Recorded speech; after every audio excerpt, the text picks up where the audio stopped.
Events programme is also planned. Much of southern and central England will be affected by high levels of air pollution today and tomorrow. The cause is a combination of light winds, local pollution and dust blown from the Sahara. Andrew Grieve is a senior air quality analyst at King's College London. Really quite rare. And it's also rare for air to be arriving at the UK from such long distances as well. Looking back, we had some Saharan dust deposition in 2008 and also in 2000. I'm sure people would have noticed some Saharan dust on their car. A tsunami alert has been issued following a massive earthquake 60 miles off the coast of northern Chile. The quake, measuring 8.3, is the most powerful recorded so far this year. There's a call this morning for 20 miles per hour speed limits in all urban areas. According to a survey by the road safety charity Break, nearly 80% of people think 20 miles per hour should be the norm around schools, in residential streets and in village, town and city centres.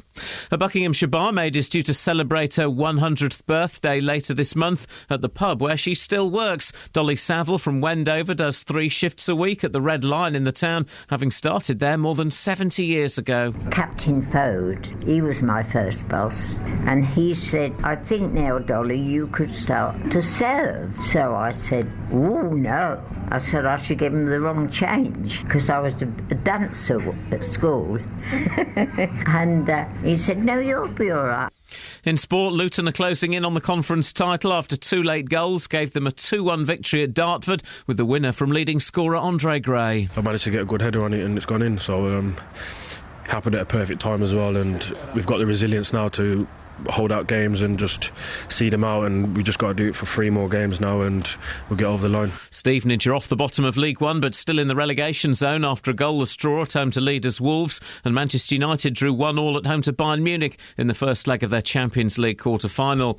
The weather: early mist will lift through the morning, followed by sunny spells but with a chance of thundery showers, a maximum temperature 18 degrees Celsius, and you can get the latest news and sport online at bbc.co.uk/3 counties. BBC Three Counties Radio's big tour of beds, hearts and bucks. It's a lovely place to live. You've got the river in front of you. It's all about where you live. I personally can't say a bad thing about it. And all this week we're featuring Shefford and Chicksands. Surrounded by wildlife, with lovely vistas to look at. It's a really friendly, lovely place to come to. The big tour of beds, hearts and bucks. BBC Three Counties Radio. What a great idea! A shoe built on blocks. I'll call them Blocker Boots. We'll sell 1 million. Blocker Boots, Blocker Boots, Blocker Boots, they're in fashion today. Blocker Boots are neat. They go with your feet. Blocker Boots are so high. They've made 1 million people buy. Blocker Boots, Blocker Boots, Blocker Boots, they're in fashion today. Fast. Buy Blocker Boots! Seriously, only you guys that tune in from the start of the show get that bonus material. The losers that tune in at 7 o'clock, they don't get that gold. They don't get the Blocker Boots gold. And don't tell them when they swan in at 7 o'clock, all cocky locky, and oh yeah, you missed first. Don't tell them what they've missed. It's our secret. And tick your Radar Diaries now. Morning! This is Iain Lee, BBC Three Counties Radio. Lots to talk about this morning, including payday loans feel the pinch.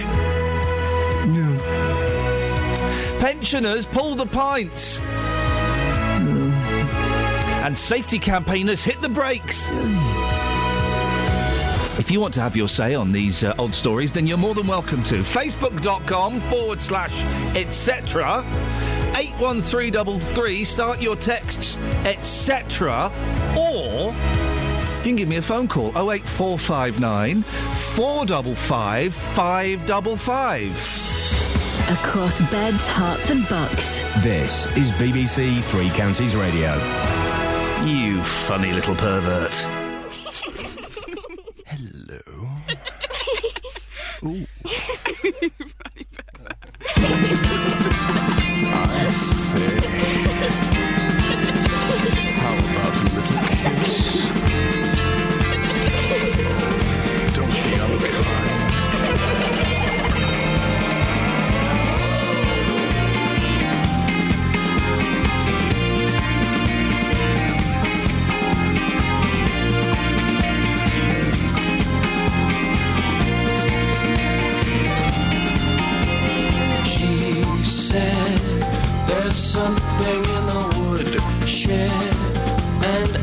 can hear it breathing.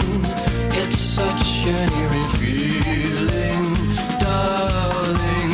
He said, there's nothing in the woodshed. It's your imagination and of the conversation, darling. Something in his heart told him to come clean. He was not who he claimed to be. Something in his dreams told him to pretend it was something for a weekend. Come on. You know you want to. But she said, there is something in the woodshed. I know because I saw it.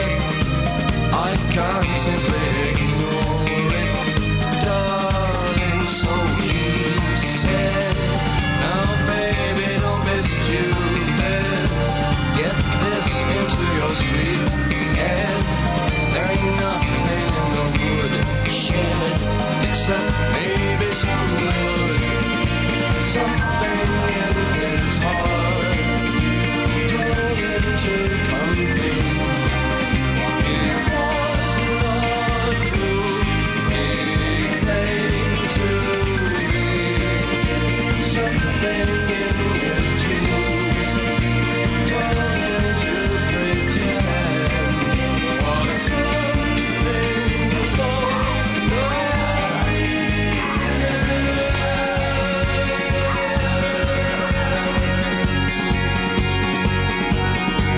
I'll go all the way with you if you only do the same for me. Go and see if it's nothing like you say, and you can have your own good way with me.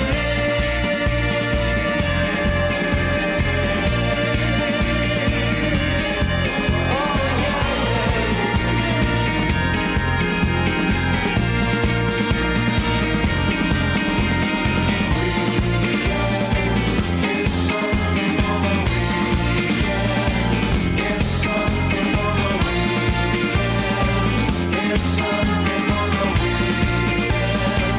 It's something for the weekend. It's something for the weekend.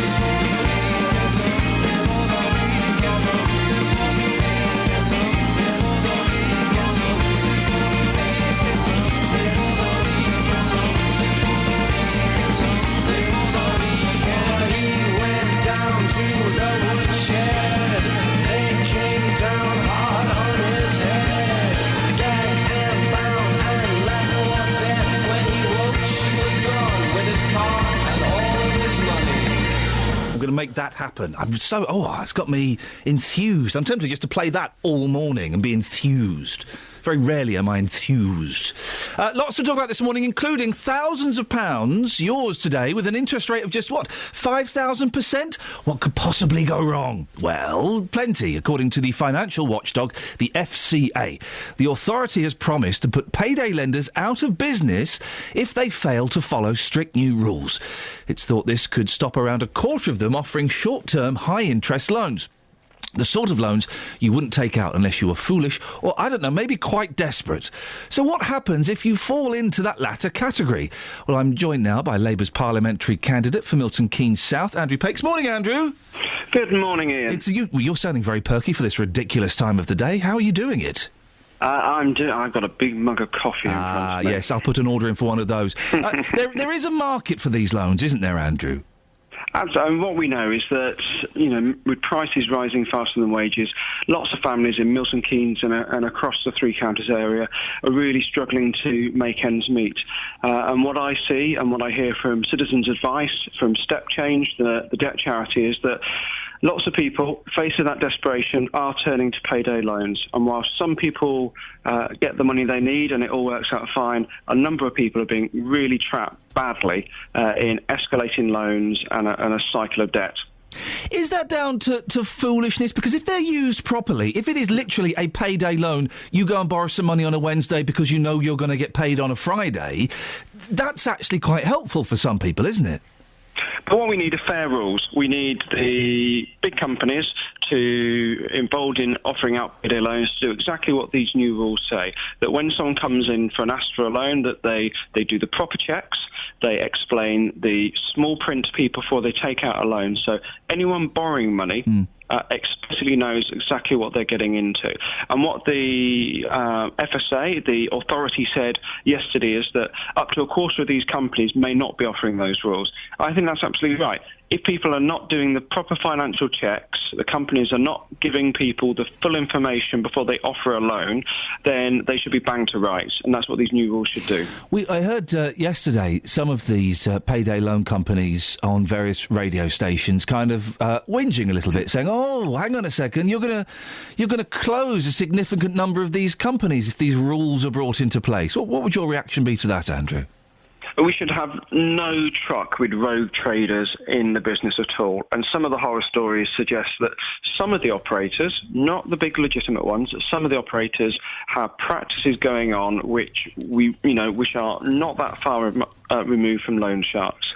We hear horror stories of people struggling with their debt, going back to the companies involved, and the loan firms then tell them to take out another loan, adding even more misery and debt to it. There are clear rules already for how these companies should operate, and what we know is many of them fail to use those rules in the first place. The FCA, if I've got this right, is taking over the regulation of thousands of these credit providers and debt management firms from the Office of Fair Trading, and they can impose fines, they can order refunds, and they can ban misleading adverts. Is that it? Absolutely. They've got the power to step in and to financially penalise or to put another penalty in place for some of these bad companies. Now, this is a big step forward. I've been campaigning on this, and we've had groups in Milton Keynes campaigning on this for several years. It's not everything I wanted. I would still like to see a cap on the interest rate. So people can take out payday loans if they want to, but we end some of the bonkers sky-high interest rates we see. That's not being done, but what we are seeing at the moment are new rules put in place that should stop the rogue traders, and that's an important step forward. Andrew, I appreciate your time. Go and finish your coffee, boss. That's the Labour's parliamentary candidate for Milton Keynes South, Andrew Pakes. Over to you. Now, I am lucky enough that at the moment, and for the past few years, I've kind of had a few quid in my pocket. So I have not had to go to these payday lenders. I'm guessing that some of you listening to this possibly have had to do that, possibly in the middle of doing it now. Can I ask why? Very simple question, why? Why have you used payday lenders? What chain of events has brought you into a situation where you've got to go online, or you've got to get an app, or you've got to go into a shop and get some money for a few weeks? And have you been caught in this trap, this cycle that we're hearing about, where you borrow some money, but then you kind of struggle to pay that back, so you perhaps borrow some money from somewhere else? 08459 455 555. I just need a little bit of help with this one. It's not happened to me yet. It may possibly happen at some point in the future. And I'm certainly not judging people who use payday loans. But let's start with an easy question. Why? Why have you had to use them? And have you found them helpful? 08459 455 555. BBC Three Counties Radio. Let's get the travel news now with Alice. Travel news for beds, cards and bugs. BBC Three Counties Radio. Good morning. Starting with the speed sensors in Welwyn Garden City. Valley Road as you leave town and approach the A1M looking heavy at the moment. Also heading between St Albans and Sandridge. The Sandridge Road slow in both directions around Marshall's Wick. The Park Street roundabout North Orbital approach looking heavy as you head towards St Albans. I'm Alice Glossop, BBC Three Counties Radio. Alice, what's going on this morning? What do you mean? That was possibly the best travel I've ever heard you do. Really? That was awesome. Oh, great. Are you working out? Are you looking? What's changed in your life? I've been doing excessive voice exercises. There we- I good cup of tea. A good cup of tea. Yes, please. Milk, no sugar. Alice, thank you very much.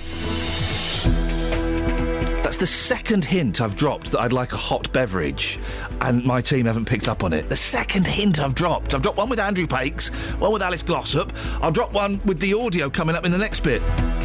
Yeah, so try not to drop one when you're live on air. That's the lesson. Right, 6:16. It's where are we now? Wednesday, the 2nd of April. What? I'm Iain Lee. These are your headlines on BBC Three Counties Radio. The Financial Conduct Authority says it believes up to a quarter of payday lenders will fail to meet the new rules governing the way they operate. St Albans Cathedral is to receive over £4 million in heritage lottery funding.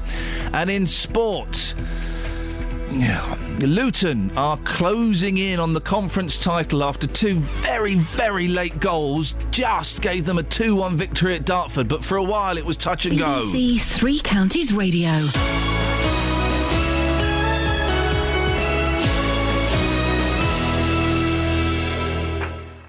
Original British drama on BBC One.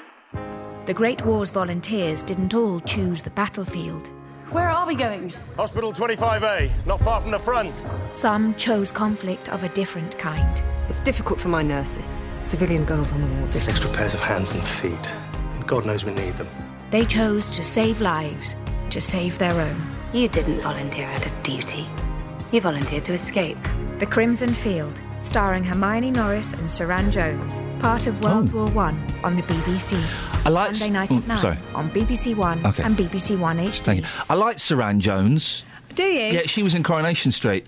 What's wrong? I interviewed her once. Yeah. She's very Well, you did the No, circular finger around the head to imply she was bonkers. No, not bonkers. She wasn't really nuts. No, not bonkers. That's unfair. It was more hard work.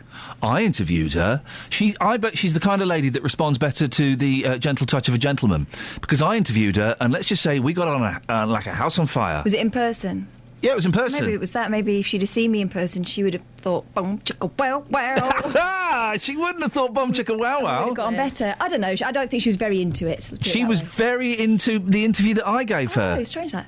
It was a long time ago. So was mine. Mine was 12 years ago. I gave her. It was around the same time. Yeah. Oh, right, okay. I thought she was delightful. I found, this was when she was in Coronation Street, I found all of the cast of Coronation Street I interviewed to be delightful, and all of the cast from EastEnders to be absolutely up themselves. Oh. Kelly Betts. I once called Nasty Nick. Hello, Nasty Nick. From Big Brother? From Nick Cotton. Oh, right. Off of EastEnders. The one from Big Brother's actually all right. Yeah, he's all right. He's just a plum, isn't he? I called Nasty Nick to set up an interview. Yeah. And he answered, hello. I said, hi, I'm just wondering, it's Kelly from Three Counties. This is the most inconvenient time. How dare you call me on a private number when I'm getting my hair cut? If you want to speak to me, go through my agent. And then he hung up. Why did he answer the phone if he was getting his hair cut? That's what I always think. Who answers their phone when they're getting a haircut? Don't answer the phone. He's so nasty, that Nick. He's such a nasty Nick. The woman next to me last time I was getting my haircut was texting the whole time. Is that okay now? Yeah, it is. No, I don't think it's okay. I turn my phone off when I have a haircut. Yeah, and I endure... No, I can't relax. I get really tense. I get a tension headache because I'm having an enforced conversation for 45 minutes. Oh. And So how are the kids? Yeah, they're fine. How are yours? Good. I don't know what to say next. You go to a holiday? I asked the holiday question. Oh, wow. My hairdresser's quite quiet. I like it. About it. I don't like texting because I'm worried that they're looking over my shoulder at what I'm having writing. a really rubbish haircut. My hairdressers are right, Munter. Fun times. Guys, I'm on a 90s trip this morning. Oh, Trip or really? tip? Tip. Tip. I'm on a ragger tip Although tomorrow. it was the 90s. I'm on a 90s tip this morning. Yes. So I'm thinking... I'm going to throw this out there. Okay. Can you dig it? Mock Turtles. Oh. Now. Yeah, they were on a 60s tip. Well, let's go to the 60s via the 90s. Can we have that, Kelly Betts? Yeah. Can you dig it, Mock Turtles? I'll just see if I can dig it out. Let's see if we can dig it. 90s tip. If you got, well, look, I tell you what, guys. Let's turn this into a house party. If you've got any 90s tip requests, 08459 455 555. Call me now. Was the Streets the 90s? No. I heard it yesterday. It was so funny. It was that one about standing in the queue at the chip shop. Oh, dear. I'm not trying to pull you, even though I would like to. How are you spelling mock turtles? How would you think you're spelling Mock Turtles? M-O-C-K? Yeah, sure. No, go on then. You got to tell me. No, you're right. That's right. Oh, then it's not coming up. There's no mock turtles in our system. Whoa! This cannot be. Just type in "Can you dig it?" All right. Are we doing this in real time? It seems like it. Oh. Oh, it's the mock turtles. Oh, it's. There's no swearing in it, is there? I hope not. Do you know whose brother's in this band? Yours? Wrote this song. Yours? Paul McCartney. No. Mine? No, I tell you what. Here's a pop quiz question, kids. Whose brother was in the Mock Turtles? Well, they're all someone's brother. But yeah, but it's someone's famous's brothers. Do you know the Monkees did a version of Can You Dig It? Oh boy! Don't tell me that's on the system because that might get a play. That is on the system. Psychedelic. Right, is it up there yet? Give me 2 ticks and a lamb's shake, whatever the saying is. Not today, Jeffrey. Just tell him already he's not coming on. Tell him if he comes on, I'll cut him off straight away. Right, hold on, I'm saving I've got your this. Save as. There. Okay, Jeffrey thinks he's coming on this morning. Trust me, he's not. Phone number, Jeffrey. Thanks very much. Yeah. Cheers, bye. He knows if he comes on, he's not going to come on, doesn't he? Yeah, he still calls every day. Yeah, he's got a request. He wants Suzanne Vega. Yeah. It's in, Right. but I need to know that I haven't had a chance to listen to it. What if they're swearing? Well, then you probably lose your job. Kath? I'll probably lose my job. I think it's all right. Oh! The 1990s!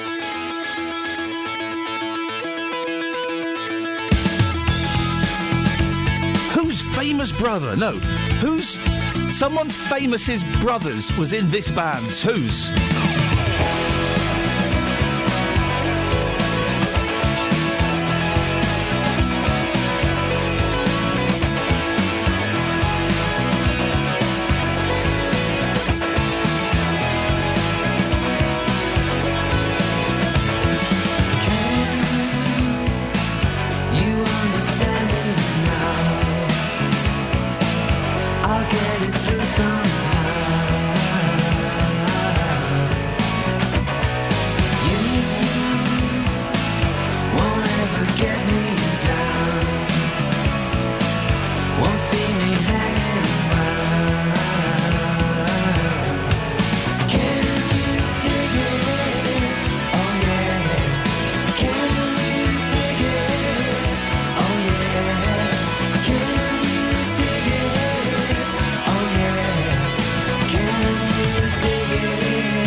Playing air guitar, baby, and air wah-wah.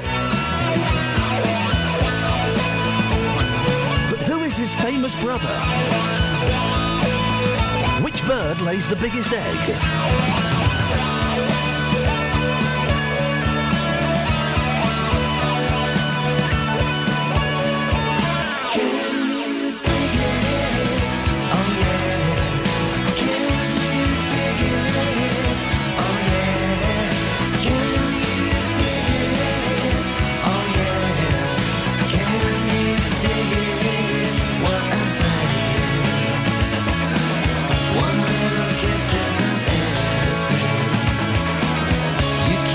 Out in St Albans. Can you dig it?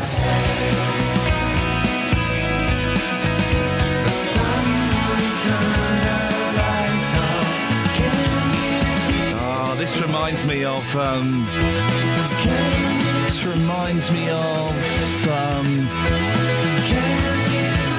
Oh yeah, being miserable and drunk. Yeah.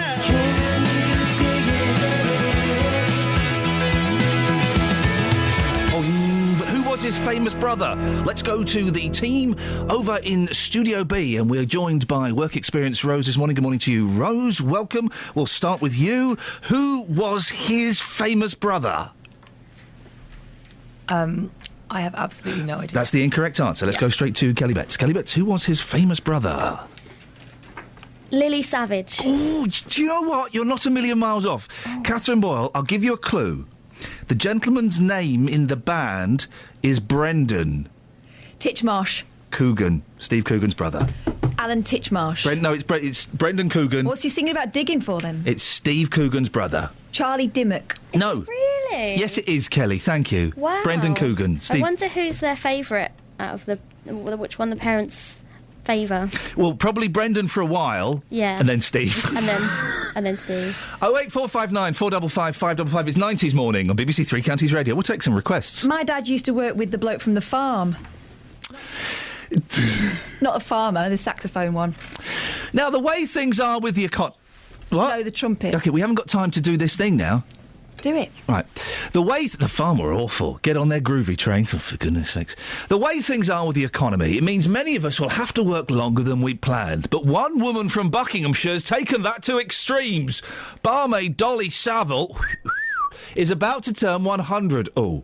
For 70 of those years, she's been pulling pints at the Red Lion in Wendover, where she still works 3 shifts a week. It's not bad, considering she didn't fancy the job in the first place.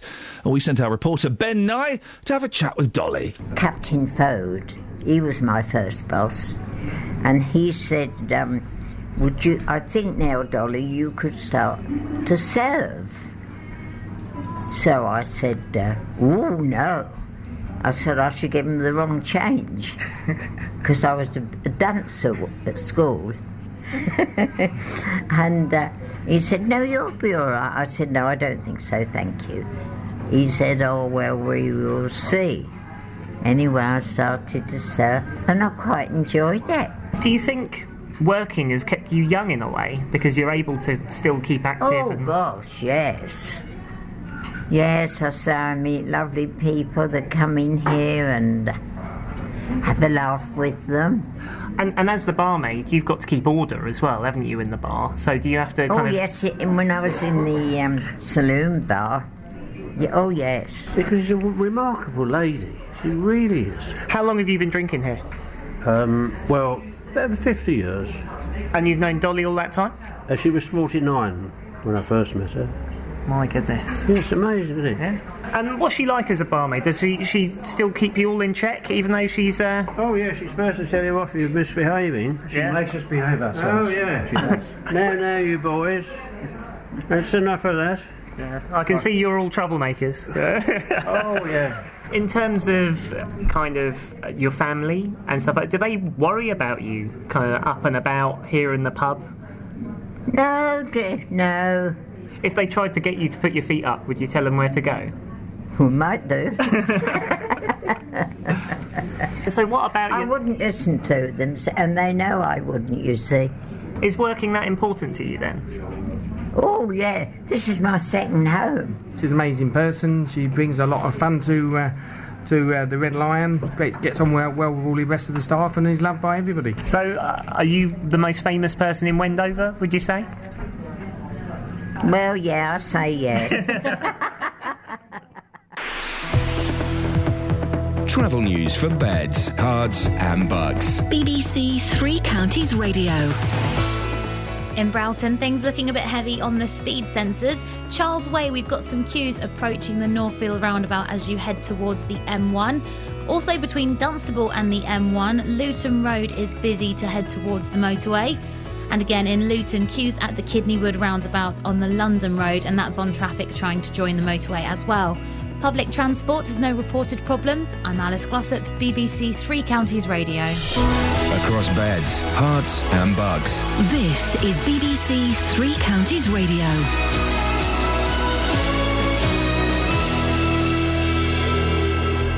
It's 6:30. I'm Simon Oxley. Up to a quarter of payday lenders will fail to meet the new rules governing the way they operate, according to the Financial Conduct Authority. St Albans Cathedral is to receive over £4 million in heritage lottery funding. 10 projects nationwide will receive a total of £30 million under plans announced this morning. And much of southern and central England will be affected by high levels of air pollution today and tomorrow. Dust blown all the way from the Sahara Desert has mixed with industrial pollution from here and across Europe. Three Counties Sports. BBC Three Counties Radio. Luton are closing in on the conference title after 2 goals in the last 8 minutes gave them a 2-1 win at Dartford. Pelly Ruddock and Andre Gray were the scorers. Here's assistant manager Terry Harris. They made it very hard for us, and we started off as a 4-4-2. To a certain extent, in the first half we was in control, but both boxes we didn't put our chances away in the first half. We had a couple of chances and we didn't defend the corner very well.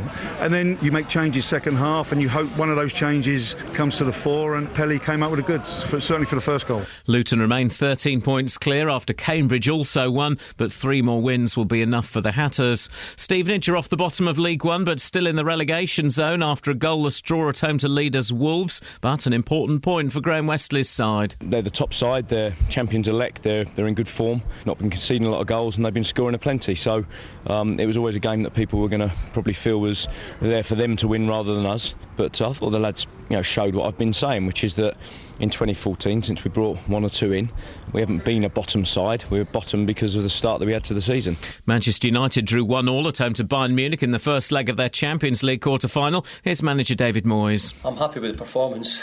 A bit disappointed with the result in the end. I thought the players put in a great effort, great commitment tonight. A bit disappointed we maybe could have taken one of the other chances in the game we had.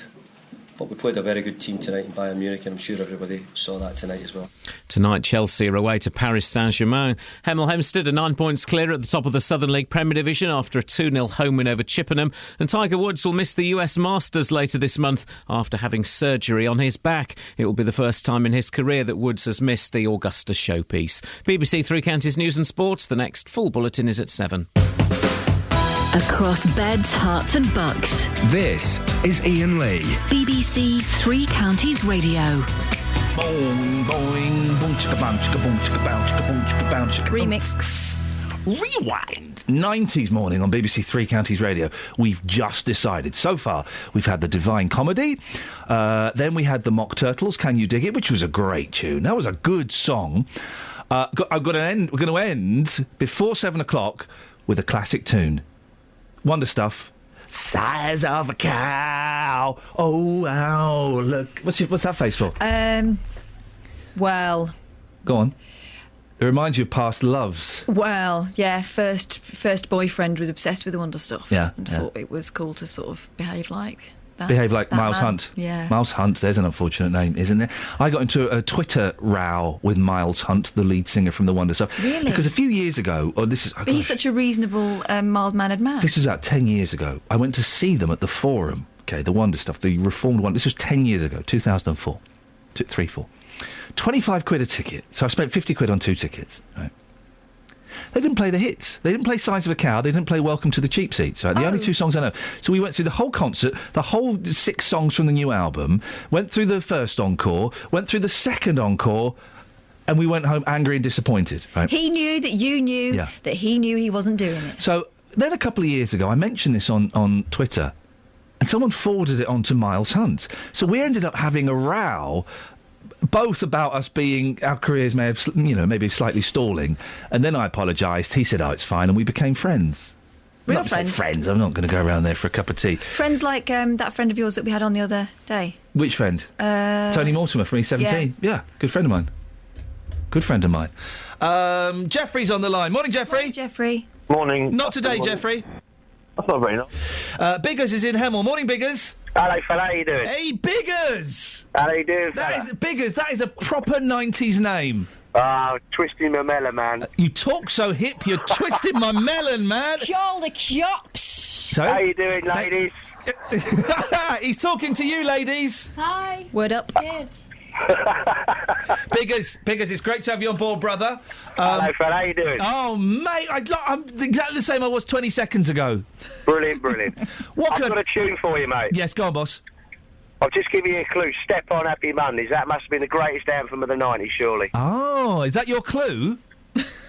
Is that your clue? Step on the Very Happy good. Mondays. That was a song and a half, mate. Is that?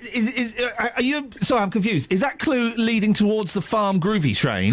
What about the Farm All Together Now? Now that was a tune, wasn't it? That was that Farm All Together Now was a great song, wasn't it? Yeah, that was featuring Pete Wiley, wasn't it, Ian? Huh? That was featuring Pete Wiley as well from the Wild, wasn't it? It did feature a little bit of Pete Wiley. I suspect, Biggers, that this morning is kind of, it's like the sun has gone down and Dracula has risen from his coffin. It feels like you've been reanimated after 25 years in hibernation. Is it right? That's it, mate. It Good. feels like that to me. I tell you what we've got. We've got the Groovy Train, or we've got Step On by the Happy Mondays. What do you want? It's got to be Shaun Ryder, isn't it? There we go, boss. There we go. Thank you very much. Featuring Bez, one of the most unpleasant gentlemen I've ever had the displeasure to meet. Kath doing the dance! My melon man. You know he talks so hit, man. You twisted my melon man.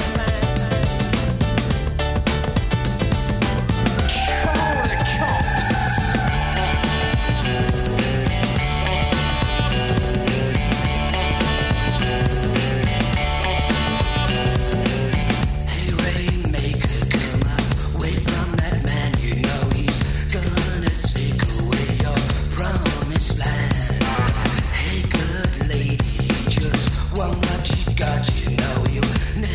Stop until it's taken the loss.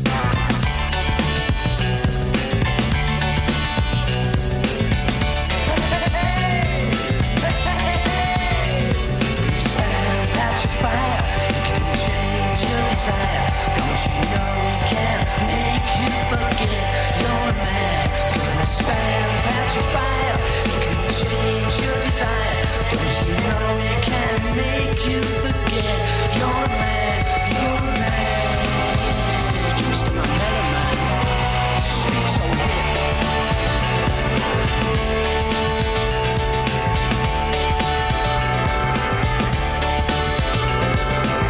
Hey, Rainmaker, you got golden plan. I tell you, you make a stranger in your own land. Hey, good lady, you got God on your side. You got a double tongue, you never think you would lie. Oh, you lied. Ooh, it's just my melon man. You lied. Ooh, it's just my melon man. You can stand at your fire. You can change your desire. Don't you know it can make you forget you're a man? Gonna stand at your fire. You can change your desire. Don't you know it can make you forget you're the man? You're the man.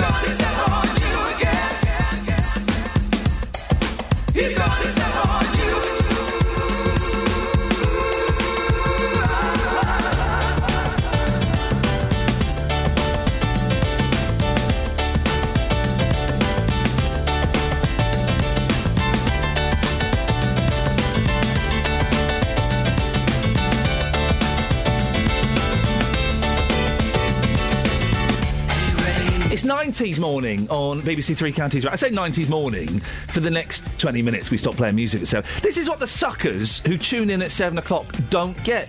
They don't get blocker boots. They don't get 90s morning. Losers. They're losers, aren't they? It pays to rise early. It doesn't it just? I was never a massive fan of the Happy Mondays. I pretended to be. Yeah. I think everyone did, didn't they? Yeah, and then Black Grape. I mean, it wasn't really my cup of tea. I quite liked that Name of the Father song. They were all right, but I never quite got it. I wasn't into the drug culture at the time, you see. It was quite hard to be Mancunian when they were about. While this was playing, you've been chatting to me and I say this in a really strong Mancunian accent and speaking really fast as well. It's like you're having a flashback or something. I think I am. You know, I moved down south when I was 10, and then all the kids I went to school with, all they knew of Manchester was this. Yeah, it all kicked off. Yeah, so I started talking like that, wearing dungarees. Oh, man, Live. 08459 455 555 if you want to give us a phone call. We'll have a look at the newspapers, shall we? Let's do it. Frankie Knuckles, farewell to the godfather of house music. I don't really know who Frankie Knuckles is. No, that's something else I pretended to like. House music and dance music wasn't my thing, but I was surprised by the number of people I know on Facebook and Twitter who apparently were big fans of Mr. Knuckles. Yes. And his work. He was only 59. That's no age at all. What did he die of? We've all, we're all... Page 45. Okay, page 45. You carry on and I'll find out for you. Okay, I wasn't prepared for that. I don't think it's going to be in the mail. I saw The Muppets yesterday, the new Muppet film. Yes. It was thoroughly entertaining. It was a little bit heartbreaking, Kelly. It was a little bit heartbreaking because the guy that wrote and directed it used to be a really good friend of mine. Why was it heartbreaking? Sorry. Why was it heartbreaking? Because he could have offered me a part, couldn't he? You could have been Kermit. I could have been... Well, I couldn't have been... Complications related to diabetes. Oh dear, well that's a shame, Mr. Knuckles. Anyway, I saw the Muppet film, right? And it's quite good. It's quite good. My friend's in it. My friend is in it. He's only in it for a second. If you blink, you miss Is it. that Mackenzie Crook? That's it. He's so good. He's so good. He's in it for 2 He's so seconds. talented, isn't he? Oh, yeah. right, stop he really that. Sort of took off. Oh. Yeah. So proud to be British when there's people like Mackenzie Crook alive. I don't like 90s morning anymore. But he's in it. But he didn't tell his kids he was going to be in it, and he kept it a secret for a year. He's an amazing dad. Amazing person. I'm trying to get on to CBeebies as the storyteller, and I'm not telling my kids about... like that. Anyway, they went and saw the film, and they went, "Oh, Daddy's in it." Oh, that'd be good. Right. CBeebies, they'll take anyone. Right. Would they take me? I'd love to. I was in the cinema with my boys. Oh, my yeah, eldest boy sat on my lap. My other boy had gone out with the missus because he wanted milk. We were the only people in the cinema, literally, me and my boy. There's a little B movie, a Monsters, Inc. movie. Lovely, fun, very charming. Wouldn't necessarily go and see the full film, but I enjoyed that. But you don't have to, because you get it for free. Got it for free.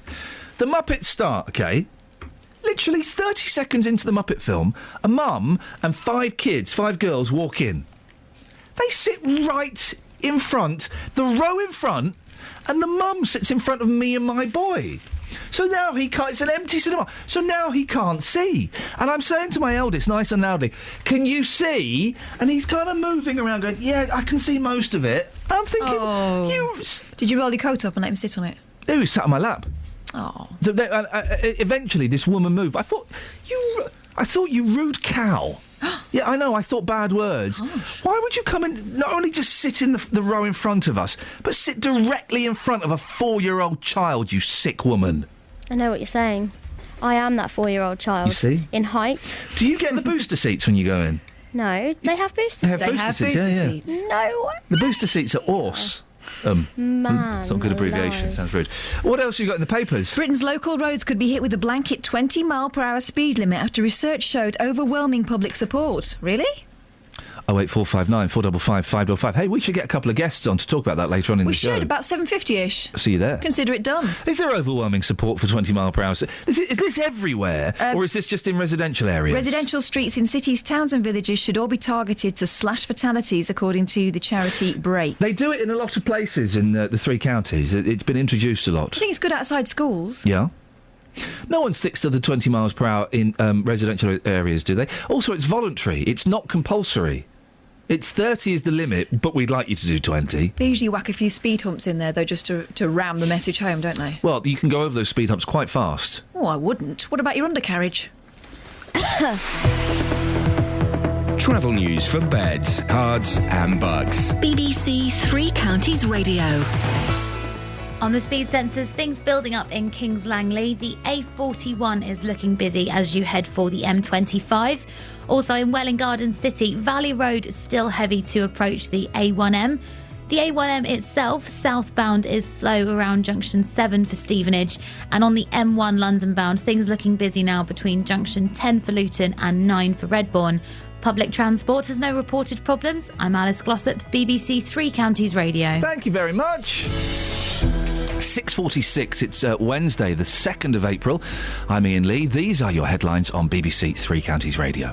Up to a quarter of payday lenders will fail to meet the new rules governing the way they operate. That's according to the Financial Conduct Authority. St Albans Cathedral is to receive over £4 million in Heritage Lottery funding. And in sport, Stevenage are off the bottom of League One, but still in the relegation zone after a goalless draw at home to leaders Wolves. Coming up, more 90s musical memories. Well, the Wonder stuff. But before that, let's get the weather with Georgina. Beds, Hearts and Bucks weather. BBC Three Counties Radio.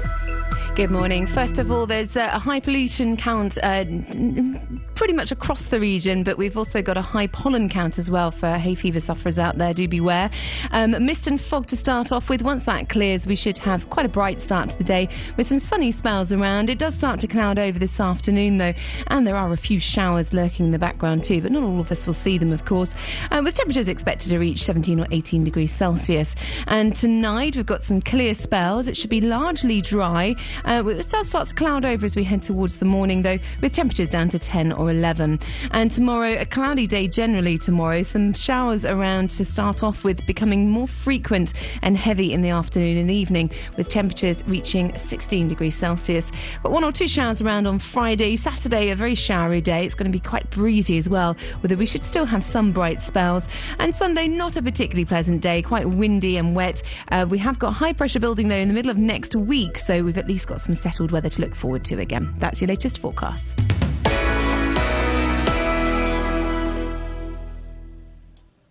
Every weekday morning from 9. Good morning, welcome to the JVS show. Your local stories. Have you had to rebuild your life after being a victim of crime? Do you think it's inhumane to keep people in prison for life? Do you think that immigration needs to stop? Your local life. Why do 70% of this country feel immigration is wrong? We've actually got an open doors policy. I am just so angry listening to some of them people. What the government are doing, they'll start introducing American-type sentencing, like 200 years in prison. The JVS show. British people are not xenophobic. Weekday mornings from 9 on BBC Three Counties Radio.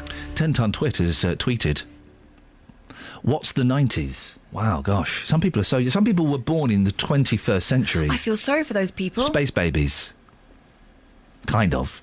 Shall we have the Wonder stuff, size of a cow? You don't like this one. I love this. I do like it, but I might just have to have a moment to myself. No, I've got a better song. Oh. Can you... Oh, OK, I've got a better song. Oh, I'm excited. This is a great song. Okay. We may not have this on the system. Airhead, Funny How.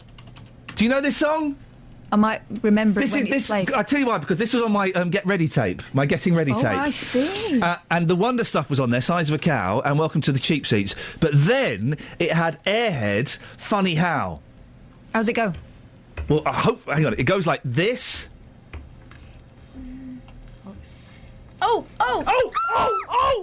This is such a good song! Okay.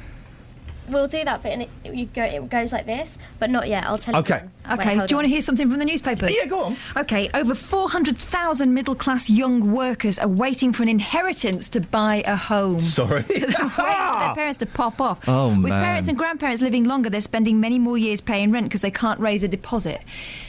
That is a very dangerous game, isn't it, hanging on for your inheritance? Yeah. I know a few people who have seen that backfire. Yeah, I'm watching my inheritance just disappear. Hey, here's a funny thing. So, because I'm talking about inheritance, that got me thinking about my mum. I saw my mum yesterday, went to the hospital with her. I was late. I had to run to get to the appointment. And as I was running through the hospital, holding my man boobs, yes, as I was running I was in the hospital, and I ran into the ward, and I totally clocked the woman who was working on the ward, and as I ran past her, I thought, oh, that's Nadine Long. Now, I've not seen Nadine Long for 30 years. I went to primary school with her. Oh. And as I ran past her, I went, oh, it's Nadine Long. Straight away, it came back. I haven't thought about this woman for 30 years. Amazing. And I then had to go and say, I'm looking for my mum. And she went, I used to go to school with you, Iain. You're my claim to fame. I said, I know you did, Nadine. And it was the weirdest thing. That's good that you remembered her name. Really good. Really good. And we had a really nice chat. That's so cool. I've been invited to a school reunion. I'm not going to go. Ah. Hey, Iain. Yeah? How does that song go you were telling us about? What, Airhead, Funny How? Yeah. Goes like this.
come on, the 90s, yeah? It's funny how the girls you fall in love with never fancy you. It's funny how the ones you don't do. That was my 20s. That was my 20s. He's described there. He, don't know the gentleman's name, is the Bob Dylan of my generation. Oh, well, that's good. Yeah, the whole album. They did an album called Boing, which is brilliant. In fact, it's on my iPod. I'm going to dig it out. Do you remember Scatman? Yeah. Is that 90s? Every now and then, I get someone sending me an email saying, Ian, are you the guy in the Scatman video? And there is a guy in the Scatman video who looks like skinny late 90s me. Is there? I might have to look him up. Look him up.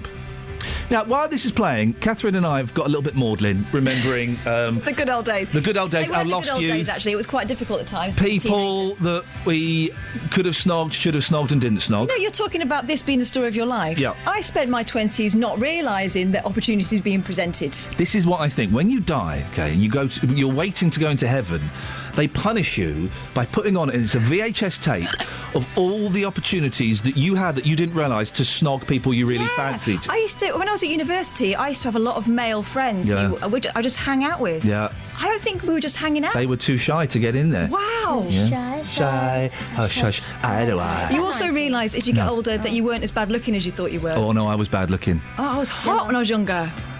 All right, love, calm down. But, you know, comparatively. I have grown into my face. As I get older, I'm getting better looking. You better with a bit of meat on, I think. Yeah. There's so many things I could say there, but I like working here, so I shan't. Oh, I like a bit of their head, then they go all that mock psychedelia at the end. I don't remember this. This must have been slightly before my time. It may have been. It's a thing. But I did spend the 90s listening to Crowded House, so that'll be it. Oh, for goodness sakes. I was listening to good music. Listen to a little bit of that. Oh, that's... anyway, it's made us maudlin, but it's got... do you mind telling the story you just told me about the... No, I don't mind. The school reunion? Yeah. Because the reunions are in the air. There's a college reunion that I've just emailed a friend saying, are we going to this? And he's replied, yeah, why not? So I might be going to that. Although it's kind of not specifically my year. It's the whole course over 30 years. So it's a little different. Well, this is my year. This is your school year. Yeah. And there's some really lovely people. And I still kind of see them, most of them, that I went to school with. So... I don't think I want to go because there are people there that I haven't got anything in common with anymore, and I don't want to do that whole comparing lives thing. You said an interesting thing, and I hope you don't mind me saying this, that you saw the list of people who are going, and there was one lad there who was a bit of a bully, and you became the 16-year-old girl that was bullied a little bit. Which is shocking, really, Isn't that because funny? I don't take any nonsense anymore. You don't Probably because of that experience. Yeah. But as soon as I've seen him out and about a few times, and as soon as I see him, I do become that kid again. Isn't that funny? I pretend I'm not, but I do want to leave. If there was a school reunion from my grammar school, would I go? Do you know what? Now I probably would go. 5 years ago, when I was a kid, your age, I wouldn't have gone. But now I'm 40. I think things happen, particularly to men when they're 40, and I think I would probably go now. I'm more confident in myself that I could go and make up for the mistakes that I made. Right. Because I wasn't particularly... I bullied some people, I'm not particularly proud to admit. But also be kind of tougher in the face of the bullies.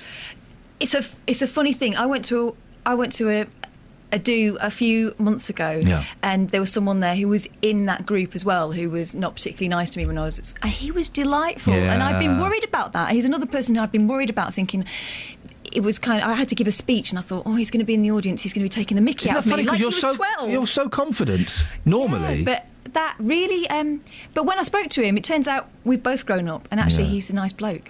I think most people become nice. Especially when you've got kids, you realise what a toe rag he used to be. Let's put it out there, not necessarily about your case specifically, Catherine, but have you been... Would you go to a school reunion, and have you... What was it like if you've been to one? And if you wouldn't go to one, why? Yeah, should I bite the bullet? Because maybe I'm holding myself back now. Maybe it'd be good and purifying. I personally think it would be... I mean, it's your decision. I think it would be good for you. I think it would be cathartic. I would certainly like to lay some ghosts to rest, I think. 08459 455 555. 90s theme started as a lot of fun. Well, like the 90s, we've come down with a bump, haven't we? We're on the morning after. And school reunions. Would you go, and have you been to one? What was it like? Surely most people go just to see their first boyfriend or girlfriend and try and cop off with them again and show them, actually, I've become quite a good lover now. Really? Yeah, Isn't that what on that? I was 17 at the time, now I'm 40 and I've learnt a few tricks, baby. Isn't that what they would do? That's what you do, I think. 08459 455 555. Travel news for beds, cards and bugs. BBC Three Counties Radio. The M1 very busy between the junction 10 for the Luton Spur Road and 10A for the Kidneywood roundabout. It's also causing congestion on the London Road as you approach the roundabout. The M25 anti-clockwise slow going between junction 17 for Maple Cross and 16 for the M40. On the speed sensors in Harpenden, the High Street looking slow in both directions around the Station Road, and also in Dunstable on the A5, both directions looking very heavy around the Luton Road.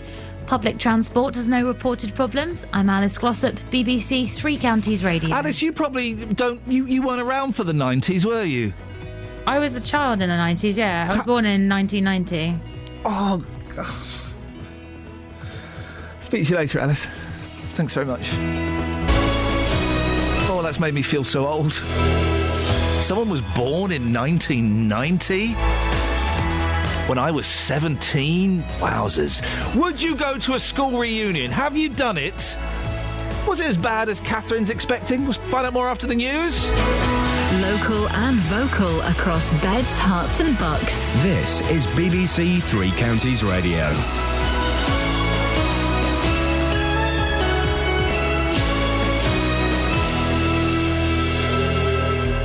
It's 7 o'clock. I'm Simon Oxley. The headlines warning over new rules on payday loans, major funding for St Albans Cathedral, and Luton win again to close in on promotion. BBC Three Counties Radio. Up to a quarter of payday lenders will fail to meet the new rules governing the way they operate, according to the Financial Conduct Authority. Lenders will have to carry out improved affordability checks on customers and will be banned from rolling over a loan more than twice. Andrew Pakes is Labour's parliamentary candidate for Milton Keynes South. This is a big step forward. I've been campaigning on this, and we've had groups in Milton Keynes campaigning on this for several years. It's not everything I wanted.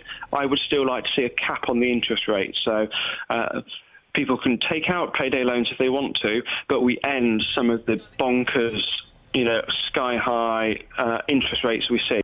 St Albans Cathedral is to receive over £4 million in heritage lottery funding. 10 projects nationwide will receive a total of £30 million under plans announced this morning. The £4.2 million for St Albans will fund conservation work at the cathedral, and an education and events programme is also planned. Much of southern and central England will be affected by high levels of air pollution today and tomorrow. Dust blown all the way from the Sahara Desert has mixed with industrial pollution from here and across Europe. Dr. Richard Vaughtry is from the British Medical Association. Air pollution can cause and exacerbate patients' existing lung disease, particularly asthmatics and those with chronic lung disease known as COPD. They can often experience exacerbations of their symptoms with seasonal changes. A tsunami alert has been issued following a massive earthquake 60 miles off the coast of northern Chile. The quake, measuring 8.3, is the most powerful recorded so far this year.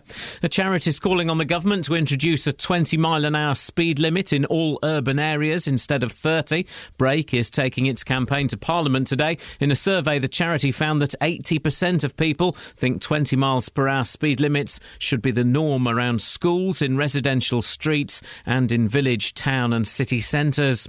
A Buckinghamshire barmaid is due to celebrate her 100th birthday later this month at the pub where she still works. Dolly Saville from Wendover does 3 shifts a week at the Red Lion in the town, having started there more than 70 years ago. Captain Fode, he was my first boss, and he said, "I think now, Dolly, you could start to serve." So I said, "Oh, no." I said I should give him the wrong change because I was a dancer at school. And he said, "No, you'll be all right." In sport, Luton are closing in on the conference title after 2 late goals gave them a 2-1 victory at Dartford, with the winner from leading scorer Andre Gray. I managed to get a good header on it and it's gone in, so happened at a perfect time as well, and we've got the resilience now to hold out games and just see them out, and we just got to do it for 3 more games now and we'll get over the line. Stevenage are off the bottom of League One but still in the relegation zone after a goalless draw at home to leaders Wolves, and Manchester United drew 1-1 at home to Bayern Munich in the first leg of their Champions League quarter-final. The weather, early mist will lift through the morning, followed by sunny spells but with a chance of thundery showers, a maximum temperature 18 degrees Celsius, and you can get the latest news and sport online at bbc.co.uk/3 counties. BBC Three Counties Radio's big tour of beds, hearts and bucks. The old railway used to run through here years ago, and a lot of people remember that. It's all about where you live. I do know a lot of people in Shefford from when I was younger and that. And all this week, we're featuring Shefford and Chicksands. Friendly, especially the people who are established here. The big tour of beds, hearts and bucks. BBC Three Counties Radio.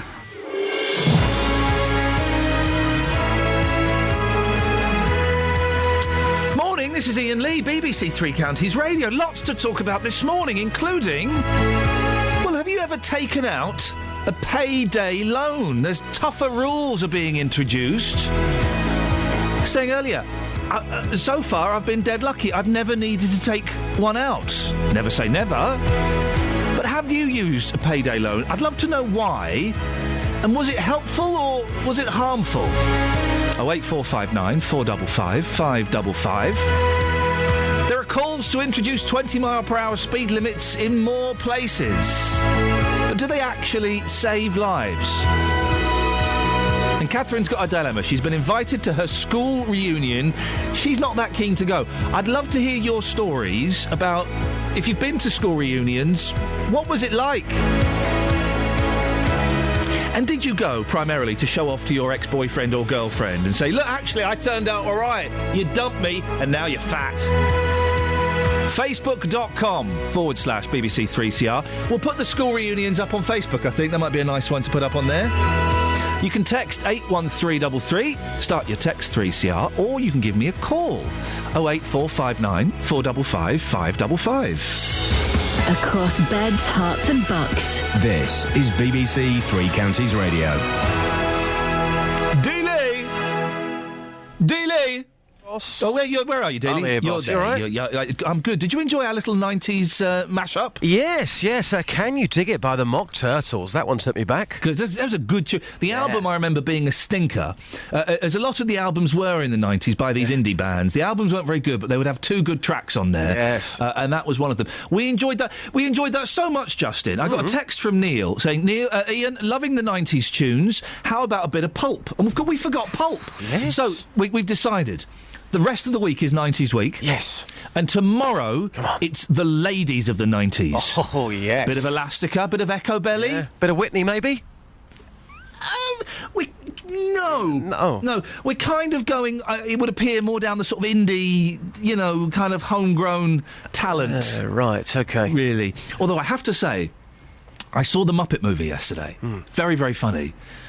Celine Dion was hilarious in it. Celine Dion was hilarious in the Muppet movie. There's a sentence I never thought I'd say. Wow, that's incredible. Celine Dion funny? Yeah, she was really, really funny. Completely over the top and wonderful. Mind you, it's a bit like that record from Titanic. That was quite funny as well. Yeah. Everyone was crying over that record. Come on, guys. It's a record. Stop crying over it. Stop crying over it. I don't have a cup. I'm just putting my coffee order in. I don't have a cup, but I'd love a cough.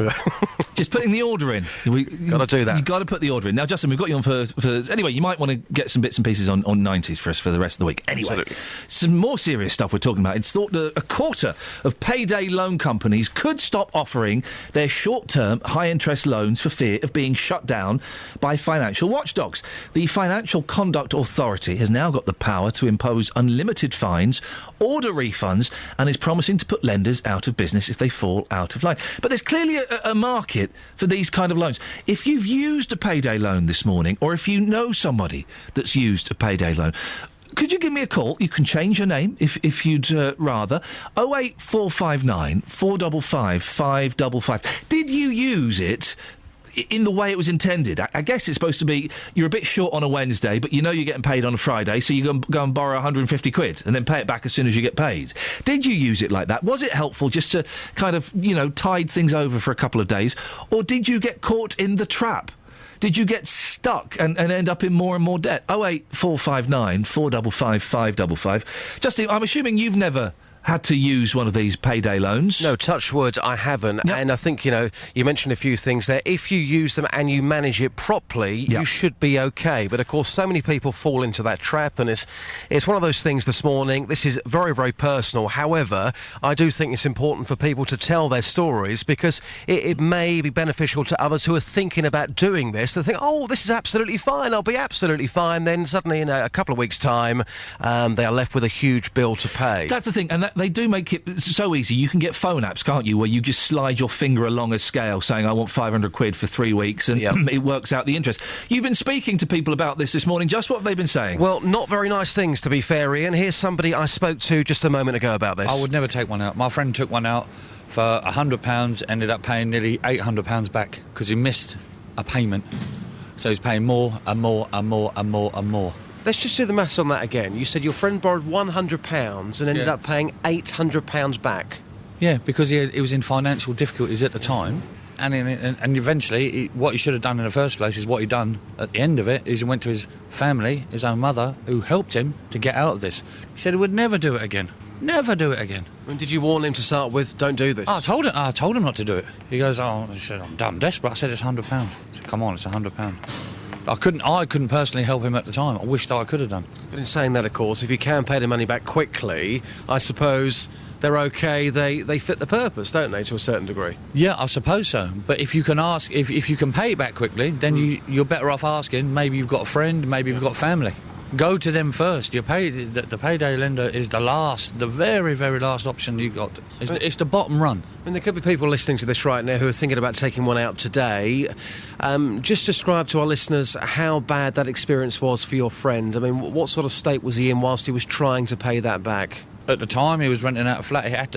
He never had to move out his flat, but if he didn't go to his mum, his own mother, who helped him, he would have had to move back home and try again. He had difficulties getting to work and everything else, and the repayments are so high. I won't get it. I find it all sometimes I find it all amusing. You see it. I watch children's TV, and at the payday loans, up comes the advert on children's TV in the afternoons. And all this with your friend for £100. Oh my God almighty, yeah. And that's the thing, there are these adverts where it all looks cute and fun, and obviously the kids aren't going to be necessarily borrowing the money, but it's pester power. The kids go, hey, but Mum, you said you haven't got any money, but look, it's really easy. And also, it plants the seed in their head for 10, 15 years' time when they are older, that's an easy way to get cash. Absolutely. Nowadays you can get money so easy. There we heard a story about £100. All he had to do was go to his mum in the first place, but of course pride or whatever that reason may have been put him off speaking to his mum, and he ends up paying £800 back. If his mum hadn't have been there, he would have lost his home. It makes you wonder, well, if his mum didn't have money there to help him, then what would have happened? So the story would have got even worse, all for £100. I'd love to hear your stories on this morning. 08459 455 555. Nia says on Facebook, I would never ever use one of these, and those who do are idiots. I think that's a little harsh because, but for the grace of God. You wouldn't go and do one of these, borrow money from one of these places unless, I would imagine, you're absolutely desperate. Absolutely. It could be Christmas time. We often talk about this at Christmas time. If, for example, Christmas falls on the 25th, if you've got to buy presents in advance, you get paid at the end of the month. Christmas does fall on the 25th. It does, but just clarify that. Just check the diary. It's 25th this year, definitely. But for this story, people may want to borrow money before Christmas. They get paid at the end of the month. They think, OK, I'll take out that loan quickly. Something that happens in the meantime between taking the money and getting paid, and suddenly you're paying back an absolute fortune, and you're on a slippery slope there. Only one way you're going, and that's into debt. Gary says, this is what the government has done to this country. Payday loans, food banks, bedroom tax, the list goes on. It's keep the poor in their place. Well, if you've got a story about this, 08459 455 555. Justin, while we've got you on... Excuse me. I don't know if you heard me talking to Catherine about this school reunion. Yes, I did. She's been invited to. Would you go to a school reunion? Yes, I would, actually. I think it would be great fun. Yeah. I think 5 years ago, I probably wouldn't have done it. Now, at the age of 40, if one was start, yeah, I probably would. I'm more confident in myself. Yes. And it would be nice to go and make up for some damage that I did. I'll be completely honest, and I've said this before. I'm not proud of it. I was in the middle of the bullying food chain. Oh, right. So I had, like, the real tough people would bully me. One of them is now a multi-million-pound film producer. Right. Hey, that's great to know. The guy that used to give me dead arms and would push me on the school bus, would push me up against the window on the school bus so my arms were pinned, and then he'd hold up his fingers so it looked like I was flicking the V's to everybody. Where's the karma there? Where's the karma? Well, now he's a multi-millionaire film producer. Yeah. But so that happened to me. But then I was thoroughly unpleasant. I was a bully. I was thoroughly unpleasant to some of the people below me in the food chain. Catherine? We've got a caller, Eugene. Oh, really? Oh, about payday loans. Yeah. We'll come to Eugene in a second. Very quickly, Justin. Yeah. It would be great if we could go and find out whether people have been to school reunions, whether they think Catherine should go, whether they got fond memories of school reunions. And it's this weekend, so I do need a decision. This weekend? Oh, blimey. Well, OK. I can tell you right now, Catherine, go. You'll have a great time. We'll speak to you later on. Thank you very much indeed. We're talking about payday loans. Eugene's on the line. Morning, Eugene. Eugene? Hi. Hello, mate. Have you used these payday loan companies? Only one I ever used, just one. Why did you find yourself requiring this money? Because I'm on zero contract, and I've got to travel here, there, and everywhere within the month to my job, and I use it for diesel. And so you do it quite regularly, then, do you? No. Just once. Only when I'm. How much did you borrow? Well, the most I ever borrow is £200 1 month, and I had a lump sum of money coming through my bank at the time, which at the time, under the agreement, the money didn't come to my bank. So I went down before they phoned me. I went down to see the person, and he said, he's not going to charge me any extra. Right? Yeah. And the money turned up 3 days later, and he didn't charge me an extra. Oh, that sounds right. You say you went to see the person. Was it don't give us the name, but was it a reputable company, or was it some bloke called Steve? I don't know what his name, but it's a regular company. It's a famous company. Oh, it's a famous company. Okay. Yeah. So for you, Eugene, it worked. It did exactly what it needed to do, and they were very helpful. Yeah, they were very helpful, and people have slugged Wanga down. But I work with guys, and they said, they cannot fault Wanga. OK, well, there we go, Eugene. Thank you very much indeed. Let's try and avoid mentioning any companies if we can. Because obviously that's one of the big ones. There are loads out there. If we're going to have this conversation, let's try not to mention any companies. We don't need to know the names of them, do we? It's the general way they're set up and the way they work. Eugene there saying it helped. He's on a 0 hours contract, doesn't know when he's going to get paid. He borrowed some money to get a bit of diesel. What do you think? 08459 455 555. Have these payday loan companies worked for you, or has it backfired? 7:16, BBC Three Counties Radio. Let's get the travel news with Alice. Travel news for beds, cards and bugs. BBC Three Counties Radio. In Bedford, things slow on the Bromham Road heading towards the centre of town from Biddenham. And also in Dunstable on the speed sensors, the Luton Road as you approach the A5 looking very heavy. The M1 slow between junction 10 for the Luton Spur Road and 10A for the Kidneywood roundabout. We've also got some queues on the London Road as you head northbound for the roundabout. The M25 anti-clockwise slow between junction 21 for the M1 and 20 for Kings Langley, and also struggling between 17 for Maple Cross and 16 for the M40. Public transport has no reported problems. I'm Alice Glossop, BBC Three Counties Radio. Thank you, Alice. 7:17. It is Wednesday, the 2nd of April. I'm Iain Lee. These are your headlines on BBC Three Counties Radio. Up to a quarter of payday lenders will fail to meet the new rules governing the way they operate. That's according to the Financial Conduct Authority. St Albans Cathedral is to receive over £4 million in heritage lottery funding. They won't have to pay that back. OK, let's not make jokes during the news, guys. Come on. And in sport, Luton are closing in on the conference title after 2 late goals gave them a 2-1 victory at Dartford. There's still a chance it could all go pear-shaped, though. All right. BBC Three Counties Radio.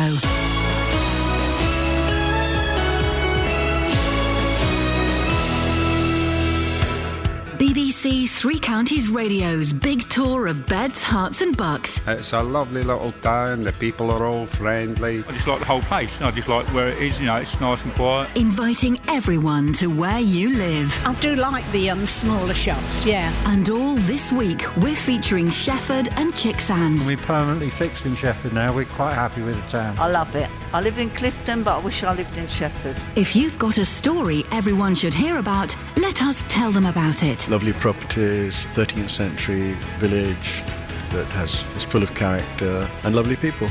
The big tour of beds, hearts and bucks. BBC Three Counties Radio.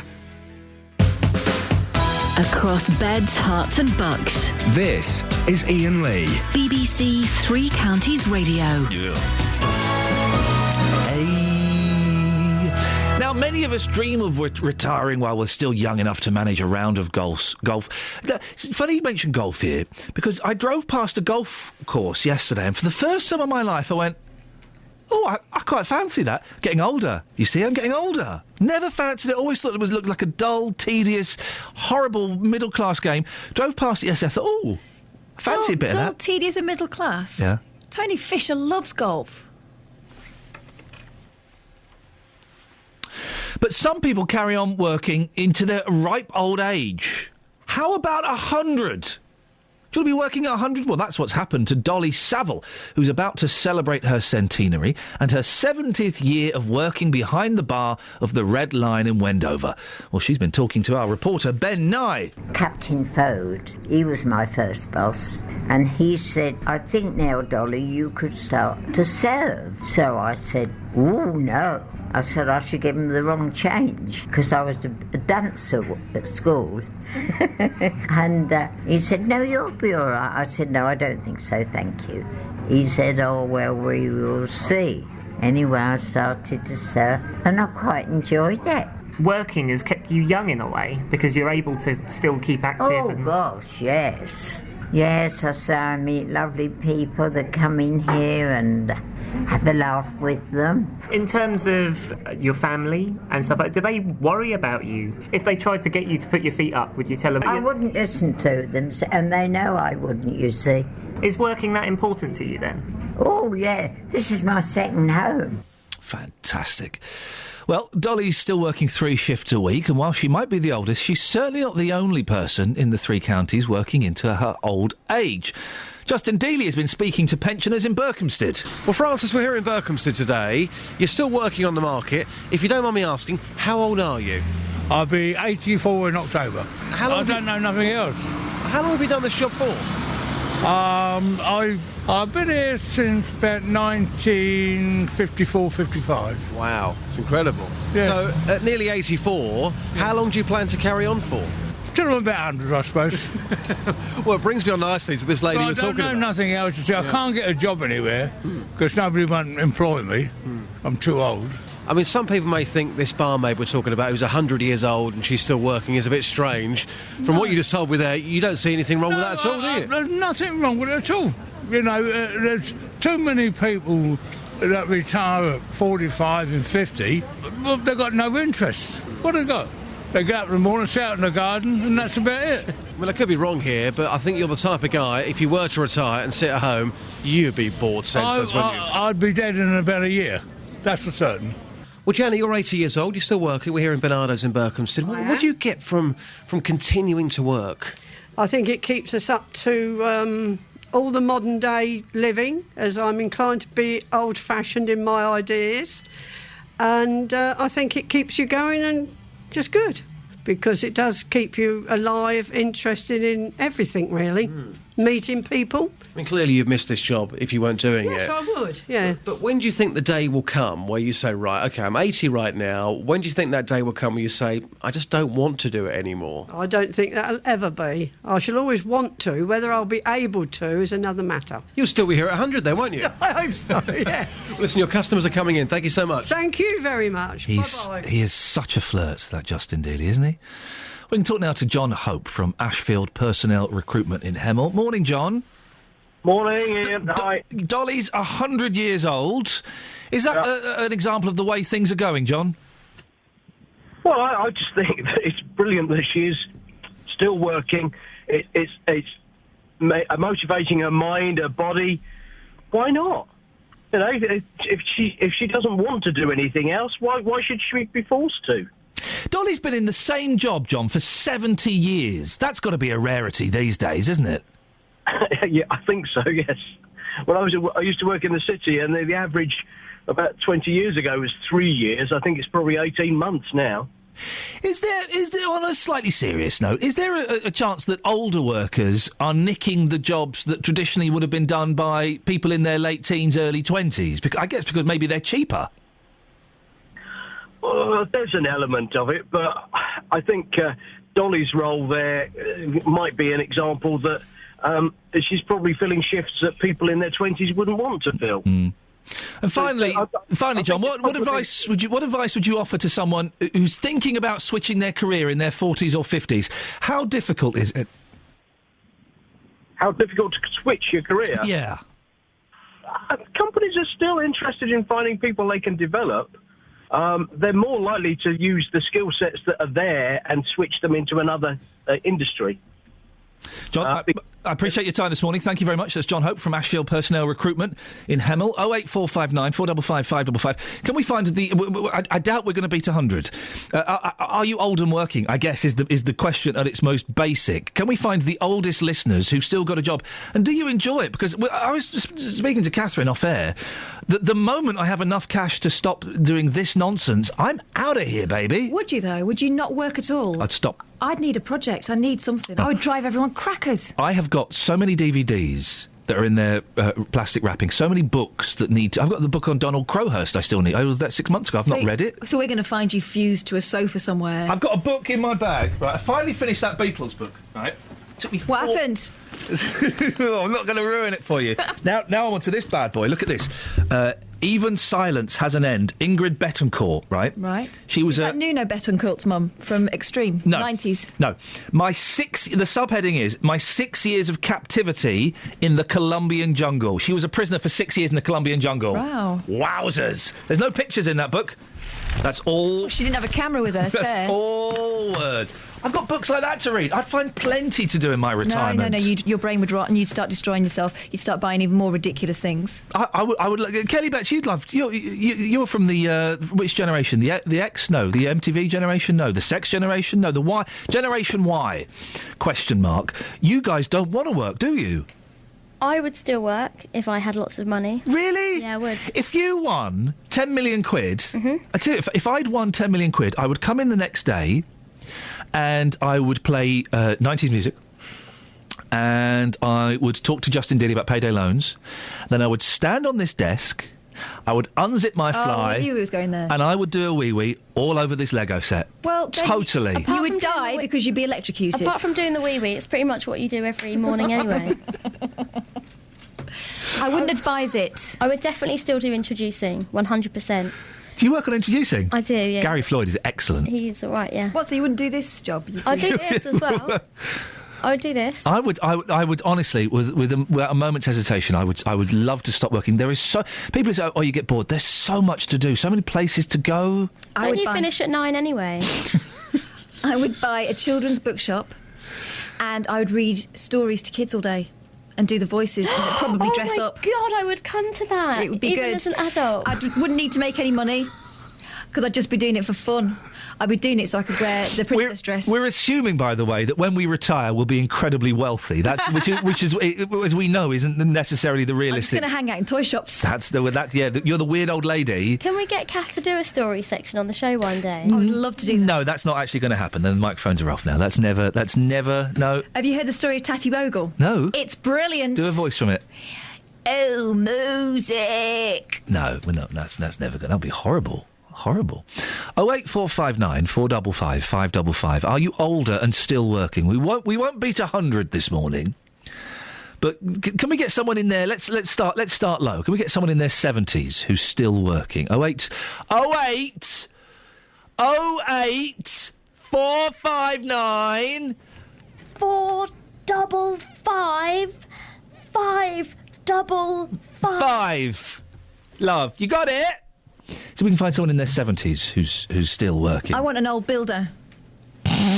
That's just a fantasy of yours, and I've told you that is not going to be Oh, you've reminded me of something. So, I took the boys swimming, OK? It's a leisure pool, so it's not really a swimming pool. Is this the pants and the key story? Because we've heard that one. This is even worse than the pants and the key story. No. It doesn't involve my children's privates this time, right?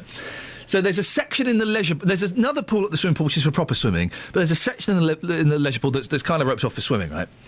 And this old boy comes in, and he's old. He's in his back. He's in his 80s, right? And it took him 15 minutes to walk from the changing rooms round to get to the pool, right? He needed a little bit of help going over a little bridge, right? Aww. He's in his 80s. Good for him, though. He's wearing Speedos that are way too small for him. They're like for 12-year-olds or something. Honestly, I could see his entire backside. You could have parked 3 bikes in there. It was incredible. I'm indicating his shorts came down to there. They came down to there.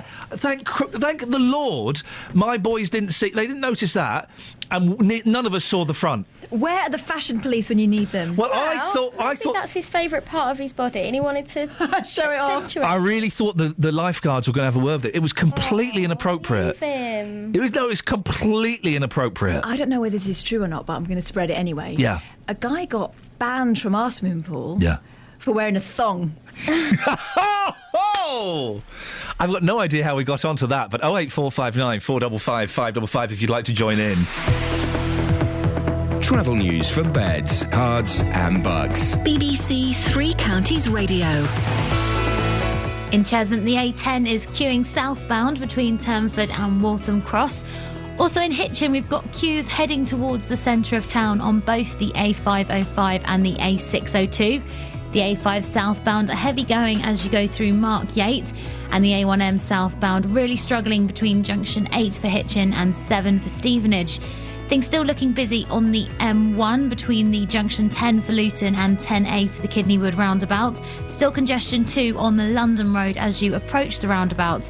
Public transport has no reported problems. I'm Alice Glossop, BBC Three Counties Radio. Alice, thank you very much. OK, dear listener, you don't want to go anywhere. Kelly Betts has just told me a story. With a little bit of work, we can tell most of that story on the air, OK? It's going to take a little bit of cleaning up, but it's definitely, in more ways than one... I'm going to have to polish this one a bit. You don't want to miss this story, OK? We'll hear it after the news with Simon. Across beds, hearts and bugs. This is BBC Three Counties Radio.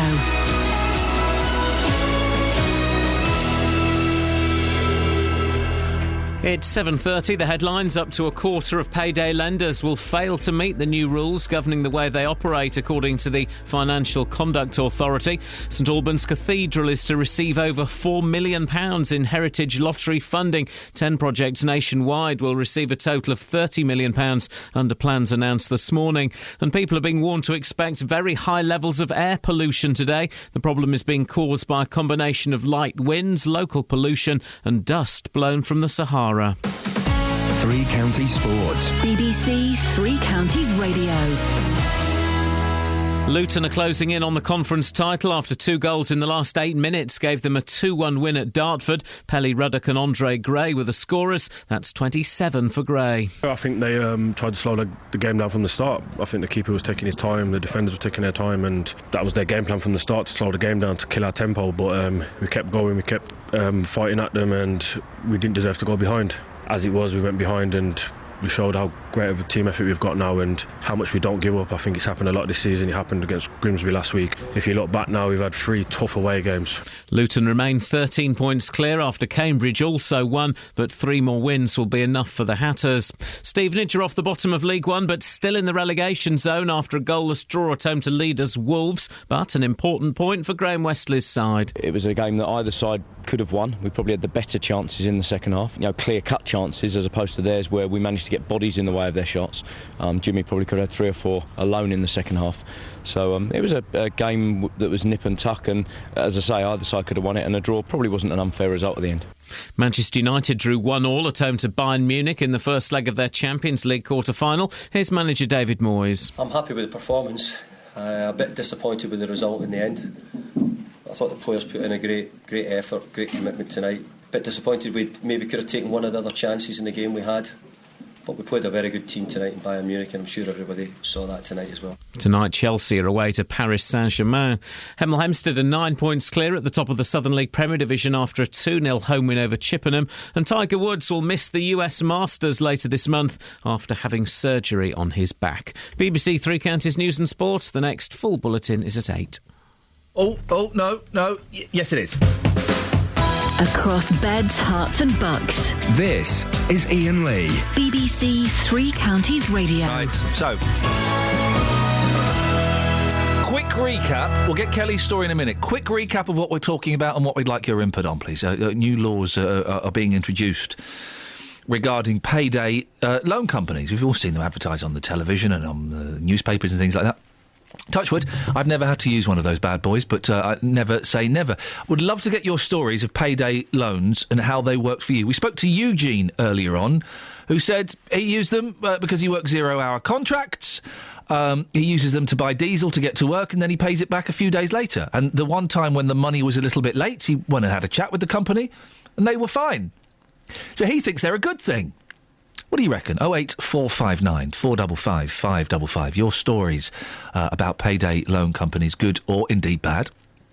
We're also talking about older people working. There's a woman who's going to be 100 working in a bar, pulling pints. Can we find some old workers listening to this show, please?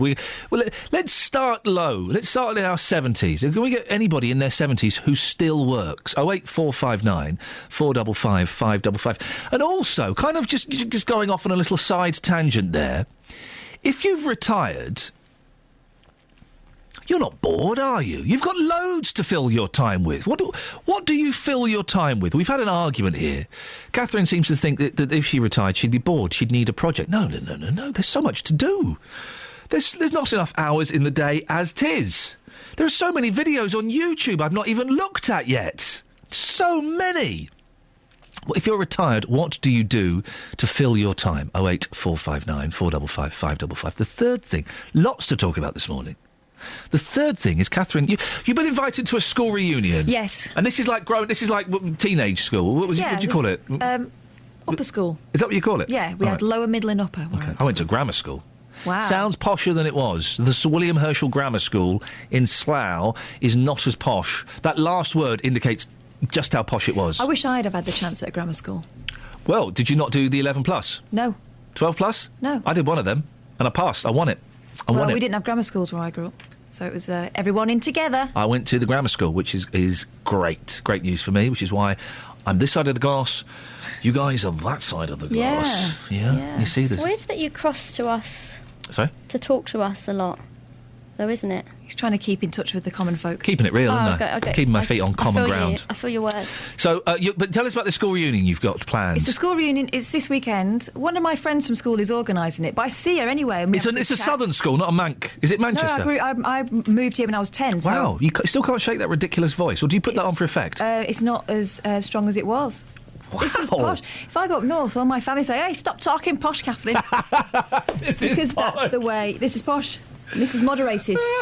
When I first came here, people at my school thought I was American. I did say Marsbound car park. Oh, lovely. But you can have an accent. So you've been invited. How did was it done on Facebook? Is it a Facebook thing? Yeah, right. But also my neighbour across the road I went to school with, and she mentioned it as well. I said, "Are you going to go? Maybe we could walk down together. I'll give you a knock." And I said, "I'll give you a knock." Yeah. You know, I live in the 1950s. Yeah. Okay. You're not keen. Why not? I know everyone I still like. Right. And why do I want to... I grew up in the era when Facebook came to the fore, so I found everyone I needed to find, I think. Yeah. And also, I don't really want to be comparing lives with people. I think yours would It's a bit compare no, but I pretty don't like well. the competition that's involved. You know, like sometimes people want to add you on Facebook and they don't want to talk to you. They just want to look at your photos and see if you're married a minger. They want, exactly. I think that Facebook and Friends Reunited and things like that, I think they are Gosh, damaging. remember Friends Reunited? I do. They blew it. They could have ruled the world, but ITV bought them for like 20 million quid, and then ITV introduced a £5 subscription fee, and everyone went, yeah bye, we're off to see Tom at MySpace. But I think these things are dangerous because there is a natural evolution of there used to be a natural evolution of who you would remain friends with, and who there's a reason you're not necessarily friends with people you went to primary school or middle or upper school with. But now, you know, everybody, it's like, it was really nice yesterday when I was in the hospital. And I bumped into Nadine, who I used to go to primary school with. Haven't seen her for 30 years. It was nice. That was a moment. It was nothing more than that. I'm glad we had 5 minutes to have a chat. Never need to speak to her again. If I bump into her, it'll be lovely. But on Facebook, these things are kind of artificially, you know... Yeah, and you get reminders when it's the birthday, so I find you're getting lots of, you know, messages to people you wouldn't speak to. I mean, this is the big test for me. If I walk past them in the street and they don't say hello to me, they are cold on Facebook. Yeah. I think you should go for 2 reasons.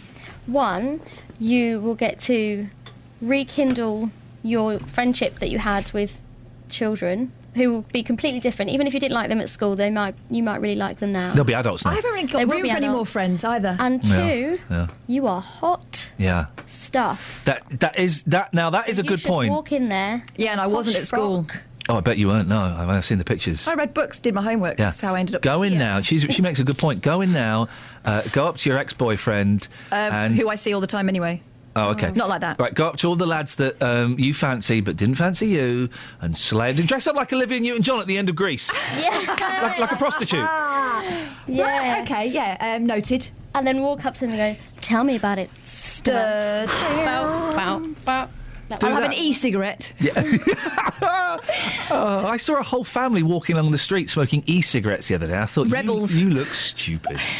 08459 455 505. Should Catherine go to the school reunion? If you have any experience of school reunions, then do let us know. Andy, off of Aylesbury, his words, on the text says, I went to a school reunion and all it did was reopen old wounds. Yeah. Never again. Possibly. There's possibly a danger of that. I'm happy now. I've got enough friends. I've got friends I can keep up with. Do I need any more to be disappointed in me? Probably not. Now, before the news, I told a story about I was swimming with the boys in the week, and a gentleman in his 80s walked past wearing Speedos, and they wouldn't have fitted a 12-year-old. You could see literally pretty much all of his bum, basically. You could see pretty much all of it. I didn't even see the front. But Kelly, you. And we're going to tread really carefully. I've got some sound effects lined up so we can censor this story. Brilliant. But you saw... Well, tell it what happened to you. So I used to work in a hospital shop. Good for you. Do you get paid for that, or is it volunteer work? I got paid for it. It's one of my first jobs. Wowzers. And people who would come into the shop were either very old, some of them weren't very well. Yep. Some of them were a mixture of both. Mm-hmm. One man came into the shop with his... shakalaka boom boom hanging out of the slit in his trousers. And I saw all of his... There's no more fanny. Oh, no, wrong one. Shakalaka boom boom. And his... shakalaka boom boom. Was completely staring at me. But the man had no idea that his... shakalaka boom boom. Was out. And I had to just carry on and serve him. Do you want your regular... Do you want the Times? Yes, please. Should I have told him? You should have said, put that ruddy thing away. Should I? And then gone. Oh, I think it's disgusting. That's what you should have done. I've just been on the phone. Did anything happen? No, it's fine. Don't worry. We've all still got jobs. Okay, Luann's on line 1. Lovely. Thank you very much indeed. Oh, did you not? You just stared him straight in the eyes. The eyes. 08459 455 555 is the telephone number if you want to give us a call. Luann is in Flitwick. Morning, Luann. Good morning. Good morning, Luann. What have you got for us? I just want to say to Catherine that she has just got to go to her reunion. Oh. I went hang on. You could have cleared your throat before you came on air, love. Flipping heck. Sorry, what was that? You couldn't hear because you got an ear full of phlegm. That's my parrot. It's not me. What, coughing like an old... Now listen. What on earth is... This is what's going on in the background. It's my parrot. She's laughing at me now. It's not a parrot, that's a man. It's not, it's my parrot. Get her to say something. Disco. probably won't now I'm talking to her. She will. She'll interrupt the conversation because she always do. She's just giving you a kiss. Why do female parrots have a man's voice? Oh, she's mimicking my husband. Does he meow? She does meow. She calls the cat. She says goodbye when you're walking out the room. Oh, dear. Yeah. That's weird, isn't it? She hasn't been to a school reunion. They can't think though, can they? They couldn't. You couldn't engage it in a conversation. It's just like a tape recorder, isn't it? Yeah, but saying that, she knows what time of day it is. Oh. Yeah, it's like if you get up at sort of 6, 7 o'clock, she says, time for a bath. That would freak me out. Or if you walk into the room with a cup of tea, she says, don't spill it. Blimey. Anyway, you've not called in to show off your parrot, have you? No, so I'm going to go out and shut the door because she's making too much noise. She's been very, very noisy. I do apologise. Very noisy. Okay. There you go, she just told me to see me later now. So you think Catherine should go to this school reunion? I do, Why? yeah. I went a few years ago. It was 25 years when we left school, and I have never laughed so much in my life. There was only quite a small group of us, about 15 of us, I think. Yeah. And people brought things that I never even knew were still in circulation, like the old school magazine, clothing that, you know, we wore on school trips, like this silly bobble hats that we all had to be recognised by. Yeah. Pictures. It was just, I've never, honestly, the belly laughs that we had, I hurt by the end of the night. It was amazing. And everybody was really apprehensive because obviously we hadn't seen each other for like 20 odd years. Some of us had seen each other because we still live in the same area. Yeah. You know, I've never moved out of my town. But the people that had moved out, they'd come over from America, from New Zealand, and we were looking at each other and we were like, who are you? Some of them had changed so much that you never knew. But once you were actually sitting there talking to them, you're like, do you know what? I can see it now. I can see it in your eye. And you didn't recognise the people? There were some people there we never recognised. No, they had changed, you know, from like the tubby ones that were kind of long-haired, and they'd all shot up and all thinned out and all become parents. God. It was brilliant. Catherine, is she selling it to you? I'm very tempted. It is, honestly, you will regret it if you don't go. Even if there's only one person you haven't seen that you connect with. If my neighbour knocks on the door, I'll go. Yeah, go on, do it. I'll trust it to fate. Oh, well, do that. But I'll put my face on first, just in case. Just in case. All right, Luann, thank you very much indeed. 08459 455 555. Jez, stay there. I want to talk to you about payday loans in a few minutes. Let's get the travel with Alice first. Travel news for beds, cards and bugs. BBC Three Counties Radio. At the Black Cat roundabout, we've got queues on the A1 from Eton Soken. Also, the Clop Hill roundabout. On the speed sensors, all approaches to the roundabout looking very congested. In Aylesbury, Wendover Road is slow going at the Stoke Road. And also the A1M southbound, very heavy between junction 8 for Hitchin and 7 for Stevenage. On the M25 anti-clockwise, things are slow going between junction 21 for the M1 and 16 for the M40. Public transport has no reported problems. I'm Alice Glossop, BBC Three Counties Radio. Alice, thank you very much.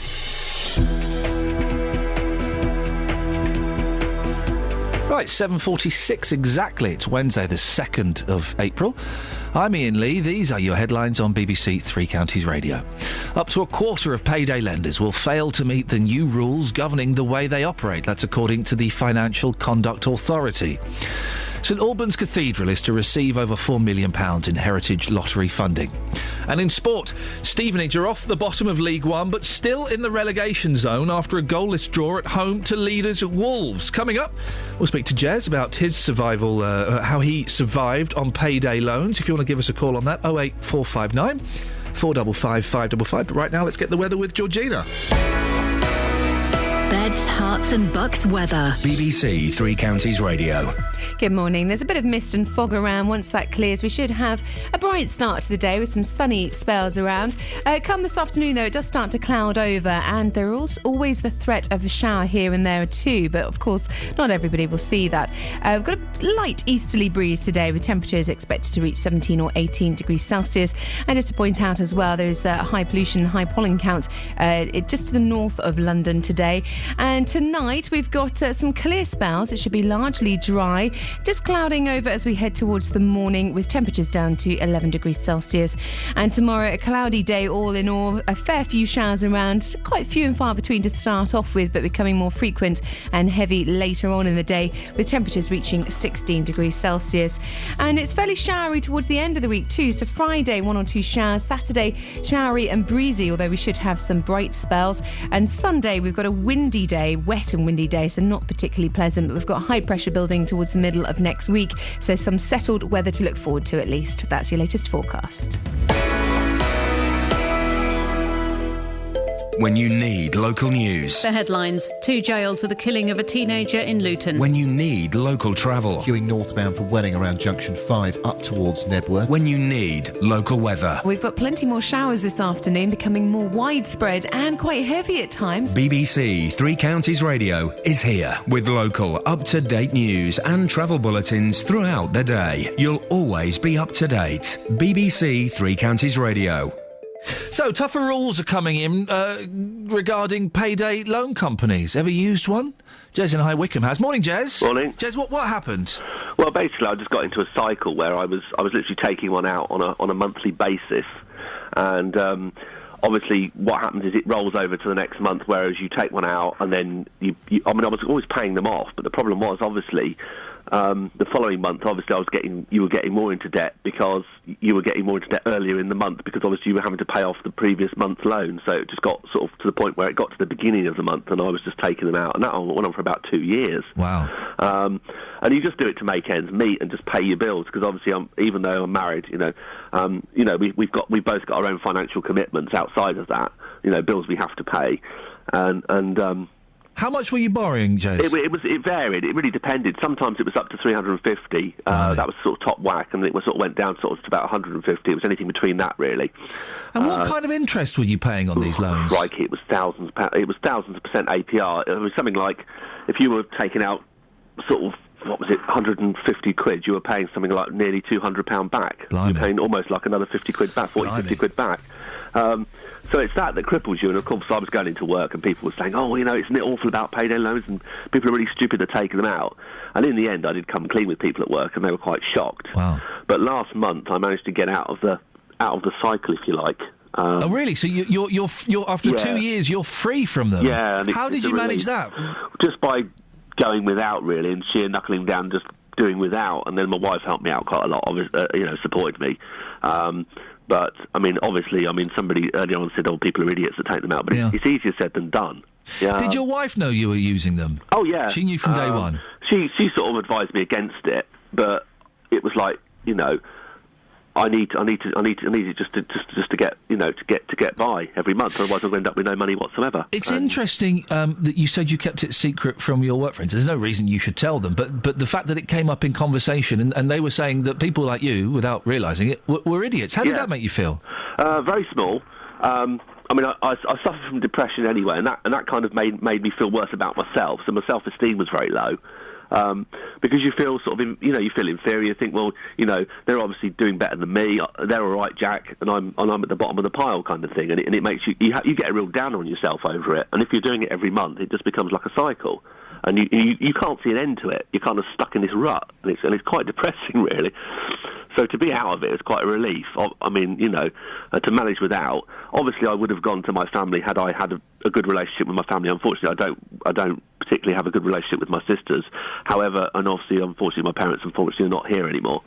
Otherwise, I probably would have gone to them for some help. But I didn't really have that option. I didn't feel comfortable with that option. And did you when you went to these companies, did you get the impression that they were concerned or helpful, or were they rubbing their hands, going, "Hey, here comes that mug again"?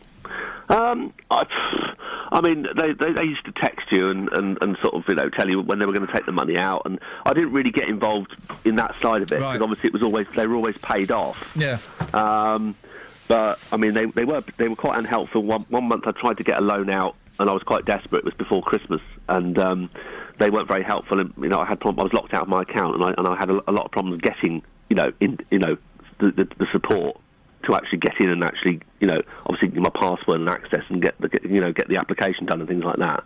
Jez, listen, well done on getting out of it. Sounds like you've done a sensible thing, and thank you very much for sharing your story. What do you think? 08459 455 555. On FM, AM, online and digital radio. This is Iain Lee. On BBC Three Counties Radio. Doing, doing, doing. MPs are being urged to back campaigners' calls for more 20 miles per hour zones in built-up areas. Road safety charity Brake will be presenting its Go 20 campaign to Parliament in a bid to reduce speeds around schools and residential areas, as well as in towns and city centres. Well, we are joined by Rod King, who's the founder and campaign director of the road safety campaigners 20's Plenty for Us, and also Brian Gregory from the Alliance of British Drivers. Good morning to both of you. Good morning. Good morning. Rod, let's start with you. Why 20 miles per hour? What difference would that make? Well, 20 mile an hour is just a more sensible and social speed for vehicles to be driving in places where people live. I mean, these public spaces between buildings, which we call streets, they're very much for people. And we, of course, want to use cars, but we want those to be used in a way which matches with the needs and the aspirations and the safety of people who are using those places as well. Brian, from the Alliance of British Drivers, it's about safety, and it makes perfect sense, according to Rod. Well, yes, it would be, according to somebody who works for a charity that's heavily sponsored by public transport organisations and by organisations that make speed enforcement equipment. The fact is, it doesn't work. Well. I'm sorry, Mr. Gregory, you're telling complete falsehoods there. We are not sponsored by any organisations which are involved with speed cameras or whatever. And I actually don't work for the charity. I'm a volunteer. So can we get those straight, please, before you start misinforming people? Right, well, but we'll investigate whether that proves to be true. Well, Rod has said that's true, and we have to take him at his word, Brian. But what do you think about these claims that 20 miles per hour is a safer speed to travel at? Well, the statistics just don't bear it out. Portsmouth, which was the first one, they are claiming 22% fewer casualties, but what they don't tell you is behind the headlines, the most important ones, there was a 38% increase in pedestrian KSIs, that's death and serious injuries, 11% increase in cycling KSIs, and a 6% increase in overall KSIs in the zone where the 20 mile per hour limit was at a time when there was a 12% reduction in traffic volume in that area. So it actually got worse. And there isn't a single zone that we've examined and looked at the statistics where that isn't the case. Rod? Well, he's talking about a figure which is minuscule. In Portsmouth, the KSIs went, I think, from 18 to 19. These are numbers which are so small that they are not useful. Let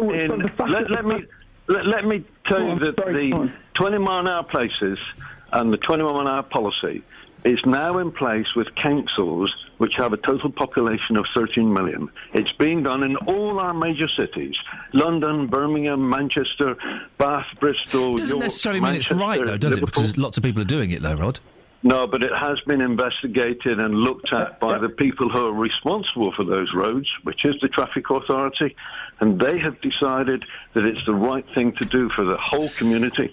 And it has very few disadvantages. We're talking about a couple of seconds on a journey time. Brian Gregory from the Alliance of British Drivers. Can I ask you, why I'm are not you... sure that it is actually true that they've been investigated. In many cases, councils have imposed these against the advice of police. And what we actually need is a thorough investigation of how effective 20 mile per hour zones Brian, are. why are you so against 20 mile per hour zones? What's your problem with them? The statistics suggest they make things worse. They don't actually make them better. Anybody who's tried to drive a modern car at 20 miles an hour knows that you actually spend more time looking at the speedometer and less time looking at the road. You're in low gear. My car won't travel at 20 miles an hour in above third gear. So you're then spending more time looking at the speedometer, and you're not watching road users. Road users, pedestrians, vulnerable road users are being told that these zones are safer, and they're given the perception that they're safer, and so they tend to act less responsibly, and as a result we get more collisions, not less, and at higher impact speeds because the drivers are not looking at the road, so they're not braking before the impacts. Rod from 20's Plenty. For us, it's difficult to drive at 20 miles an hour. Okay, we find actually that there are people all over Europe, the Danes, the Germans, the Dutch, the Belgians, the Swedes, all have wide area 30 kilometres per hour speed limits, which is 18.5 miles an hour. Mr. Gregory's claim about, always looking at speedo. This is ridiculous. Drivers who don't know what speed they're doing and constantly looking at their speedo are not particularly good drivers, and perhaps they would be better driving at 20 rather than always looking at their speedo at 30. It is ridiculous. It's just that there is a group of the Association of British Drivers, which I would say doesn't represent all drivers. They want to maintain speeds as fast as possible, and that's why they are against 20 mile an hour limits, and that's why almost every road safety institution, the government and many non-government organisations all favour 20 mile an hour limit, with exceptions in our urban areas.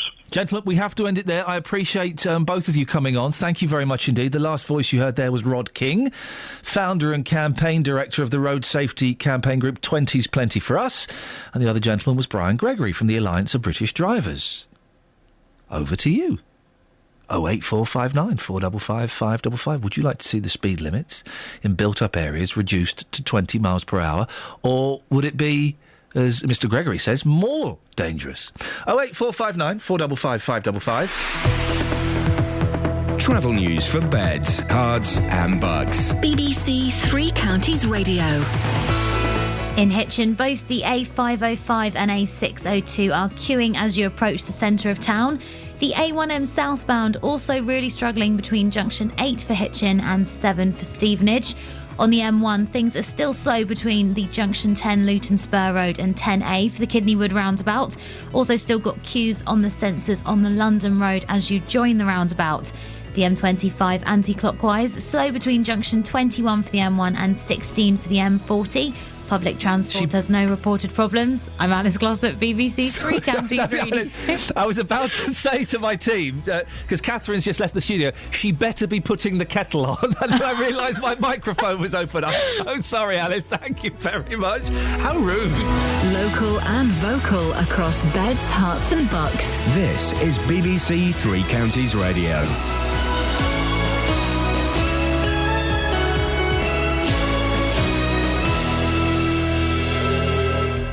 It's 8 o'clock. I'm Simon Oxley. The headlines: warning over new rules on payday loans, lorry driver killed in M1 crash, and Luton win again to close in on promotion. BBC Three Counties Radio. Up to a quarter of payday lenders will fail to meet the new rules governing the way they operate, according to the Financial Conduct Authority. Lenders will have to carry out improved affordability checks on customers and will be banned from rolling over a loan more than twice. Andrew Pakes is Labour's parliamentary candidate for Milton Keynes South. This is a big step forward. I've been campaigning on this, and we've had groups in Milton Keynes campaigning on this for several years. It's not everything I wanted.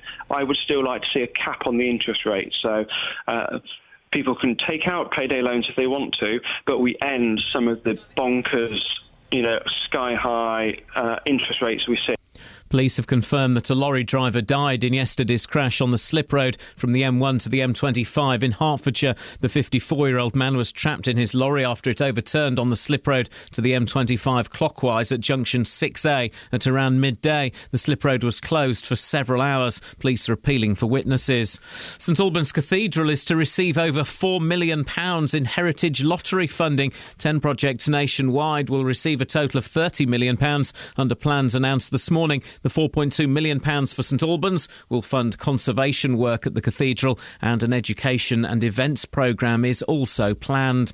People are being warned to expect very high levels of air pollution today. The problem is being caused by a combination of light winds, local pollution and dust blown from the Sahara. More from Roger Harrabin. Several times a year, strong winds across the Sahara lift fine dust so high that it gets trapped in moisture in clouds. It's transported thousands of miles, providing vital minerals to fertilise the Atlantic Ocean and even the Amazon rainforest.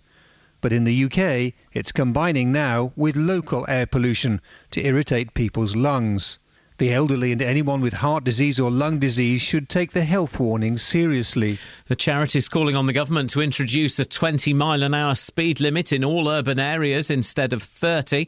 Brake is taking its campaign to Parliament today. In a survey, the charity found that 80% of people think 20 miles per hour speed limit should be the norm around schools, in residential streets and in village, town and city centres. In sport, Luton are closing in on the conference title after 2 late goals gave them a 2-1 victory at Dartford, with the winner from leading scorer Andre Gray. I managed to get a good header on it and it's gone in, so happened at a perfect time as well, and we've got the resilience now to hold out games and just see them out, and we just got to do it for 3 more games now and we'll get over the line. Stevenage are off the bottom of League One but still in the relegation zone after a goalless draw at home to leaders Wolves, and Manchester United drew 1-1 at home to Bayern Munich in the first leg of their Champions League quarter-final.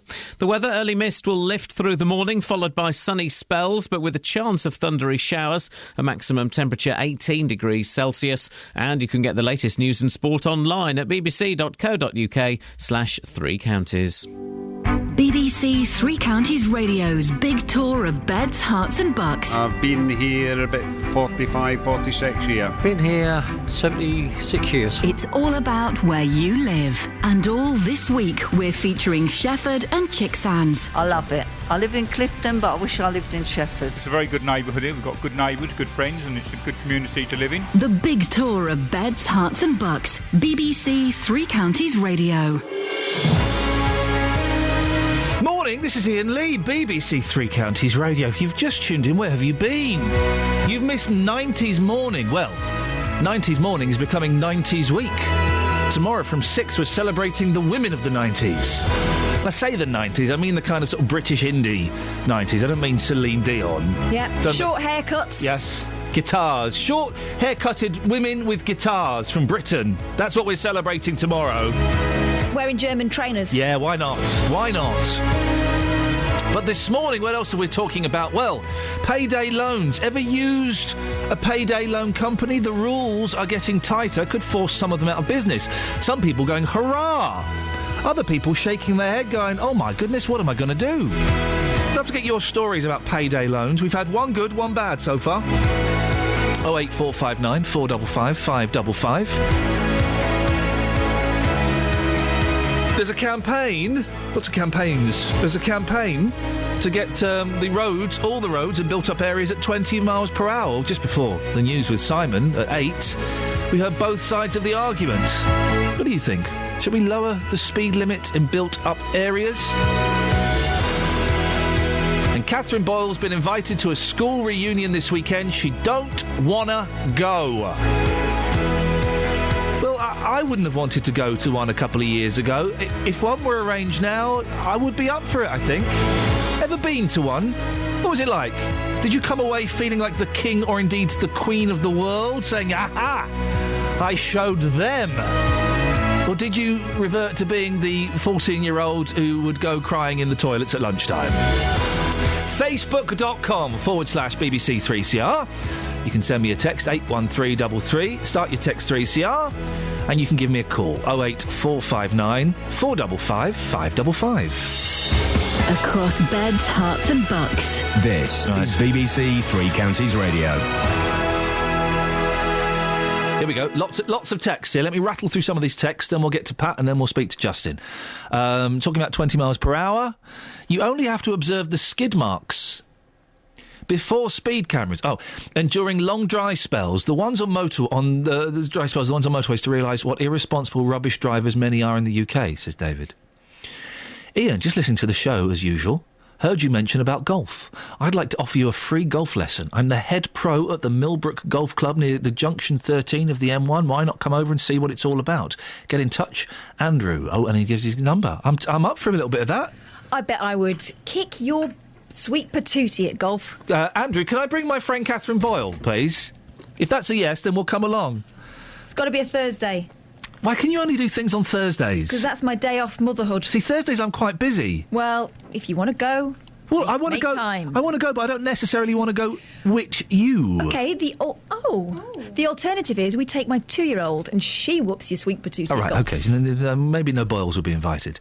School reunions, here we go. I've got a school reunion in September. I'm in two minds whether to go or not. I know all the old cliques. It's cliques, but okay. We know what you mean. We'll get back together and everyone will be boasting about how great their lives are whilst looking down at others. I don't want that rubbish in my life, thanks. That's kind of one of the things you're worried about. That's a little bit. the still small voice at the back of my head. Phil says, like Catherine, I moved down south when I was at primary school. As part of my introduction... Oh, no! As part of my introduction, I had to stand at the front of the class and talk so they could hear my weird accent. Who do I sue for damages? Well, when you find out, give me a shout. That's awful. And we're talking about older people working as well. Anna says, my dad is 72. He still works full-time. He's an electrician by trade, but also a qualified carpenter and works at both of these. He's as fit as a fiddle. Good for him. 08459 455 555 is the phone number. On the subject of 20-mile-per-hour speed limits, it's Pat in Houghton Regis. Morning, Pat. Good morning. Pat, what do you reckon? Should we built up areas? Let's reduce them all to 20 miles per hour and save lives. No, I reckon we should pedestrianise all roads in, built-up areas. That's a tongue-in-cheek remark, actually. OK. It's very ridiculous. Droll. Why? Yeah, no, sorry about that. Well, it's just a ridiculous speed. It's like the chap said, you do look at your speedometer more than you do the road because you have to. It's a very hard speed to control rather than 30, and cars are built efficiently and effectively to brake even at 30 miles an hour, even at 40, it doesn't matter, but 30 is a reasonable speed in built-up areas. Brian Gregory from the Alliance of British Drivers said that 20 miles per hour is too difficult to drive in. We've had him on before, and he's always great value, and he always comes back, which is so good for him. But I've put this to the test. 20 miles per hour is not difficult to drive at, Pat. Come on, it's easy. No, it's not. It is quite difficult, especially when you're teaching people at 20. It's quite a difficult thing to do because they're actually looking at their speedometer more than you are teaching them. No, you learn the feel of it. You learn the sound of it. Do you know what 20 miles an hour is? You can have the feel of it, but you've got to remember that you've got probably 2 miles an hour just after 20 just to... stop you getting a speed camera at you, and this is what happens. People are more conscious of actually speeding nowadays, and they should be as well. But that money that councils are actually spending on all these road improvements, which must run into millions and millions of pounds all over the country, would be better spent on enforcing the laws on our roads by employing more traffic police, where you see them going 70 miles an hour down the Dunstable Road in Luton and other roads that people do not obey the speed limits. They're the dangerous drivers that we need to start looking at. Thank you very much indeed. 08459 455 555. We've just had confirmation from Andrew at the golf club that yes, Catherine is very welcome to come and have a go. Why not bring Justin and Kelly? Oh, right. No. Is it crazy golf? No, it's grown-up golf. Just you and me. It's a lot of walking, a lot of... You probably wouldn't like it. You could drive the buggy. No. Can I? You can carry my bag. Oh. I believe that's called caddying. This has really just got out of hand. Now, it's thought that tough new rules from financial watchdogs could force a quarter of payday companies to stop offering short-term high-interest loans. The FCA now has the power to impose unlimited fines and order firms to issue refunds. Well, Justin Dealey has been out and about speaking to people about payday loans, haven't you, Justin? What's the general opinion been? Well, the general opinion is not very good when it comes to payday loans. Just being honest, all these people coming up, they haven't used payday loans themselves. However, their friends have, and here's what's happened to them. Well, the interest is like double what they've taken out and they haven't been able to pay it back. Now, somebody I spoke to earlier on got into problems because they borrowed £100, as little as £100. Again, similar story with your friends? Yes, definitely, just £100, even maybe 150, but it's double. It's double they have to pay back. Why did they take it out in the first place if they knew they couldn't pay it back? But it's they think they could pay it back at the time, but then they realise when they get it, oh, I can't. They probably think at the time, they're going out for a party, they're all happy, want to borrow £100 to go out with their friends, and then it comes to the end of the month and it's not great. So this is what your friends are doing, they're borrowing money to go out onto the town? Yeah. I haven't done it because my mum won't let me. If I did, I'd probably get kicked out of my house. I mean, that's shocking, isn't it? Yeah. I wouldn't borrow it. No, I would never do it. Jack, you haven't taken out a payday loan, but again, you know people that have. What's happened to them? ended up in £2,000 worth of debt within a couple of months, just not paying it. So how much did they borrow? A couple £100, built up, missing payments. And how did your friend get out of this mess? Had to get a loan off his granddad, paying that back to his granddad every week. Which he should have done in the first place. Yeah. Very similar to a story earlier on this morning. And what did they need the money for? Can you remember? Was it simply going out? Buying a motorbike to get to work, and that broke. He couldn't afford to fix it, so he sold it, so he lost all his money. I mean, do you think the day will ever come where you might need a payday loan? Nah, I'll avoid that. Well, I'm joined now by the Bishop of Bedford, the Right Reverend Richard Atkinson. Good morning. Good morning. How do I refer to you? Bishop, the Right Reverend? What's the correct... Bishop Richard, Bishop. Bishop, I'll call you the Bishop. Fine. You're not a fan of these companies, are you? No, we're not. And we recognise there's a place for appropriate financial lending. Somebody who needs a loan to buy a motorbike for work, that's something which needs to happen, but not in a way that, up until actually a couple of days ago, has been really very unregulated and with an incredible increase in the number of people who've taken out loans and have got into trouble. There is a need for these, and I guess if these companies are used properly as actual payday loan companies, you're a bit short on Wednesday, but you know you're going to get paid on Friday, they can be very helpful, can't they? They play a role, and for some people that may be right. I still think we could move towards a much better culture of sort of saving, planning, and using other financial facilities at lower rates of interest. Many payday loan companies are lending at rates of over 4,000%. Yeah. Those are huge rates. It's not feasible, is it, for everybody to save? Some people are, literally living day to day. What would you suggest they do? Well, of course, there are people in our society who are in desperate need at the moment where money just stopped. I think that's, in a sense, is almost a bigger problem, and that's how we respond to the needs of those in greatest need, because a payday loan won't help there either, it'll just make the problem worse. So we've got to look at other options. Credit unions are not an immediate response, because you have to put money in and take out, but that's, I think, what I mean by a change of culture and trying to prepare. For some people, it's very difficult. There are some people listening, Bishop, and I feel I have to put this point, who might say, well, it's all very easy for a bishop to talk about this, who works for one of the richest organisations in the world. He's out of touch with what's really going on. What would you say to those detractors? I'm in a fortunate position to have a modest income, but I would say that, I'm in touch. On Friday night, there was a meeting in Bedford hosted by one of our churches with those organisations that are involved in providing advice to those in debt. I listened, as did others, to appalling stories of people who have been debt has got out of control, who've been the victims of bad practice by payday loans. We also heard, of course, how the Financial Conduct Authority are now bringing in new regulations, how we're on a path to a much better regulation in this field. So, like others, I hear how desperate these are. In Bedfordshire, the number of people taking out payday loans in 2012-13 went up by 675%. That sounds like something that is out of control. Bishop, I really appreciate your time and your thoughts on that this morning. Bishop of Bedford, the Right Reverend Richard Atkinson. What would you think about what's being said there? Again, I can only get this to work in my head if I hear your stories of why and when you used payday loan companies. It's easy for me to say, oh, they're a rip-off. 4,000% interest. Oh, we should close them all. But I have, by the grace of God, not been in that position where I've needed to borrow 150 quid, 300 quid. Have you? 08459 455 555.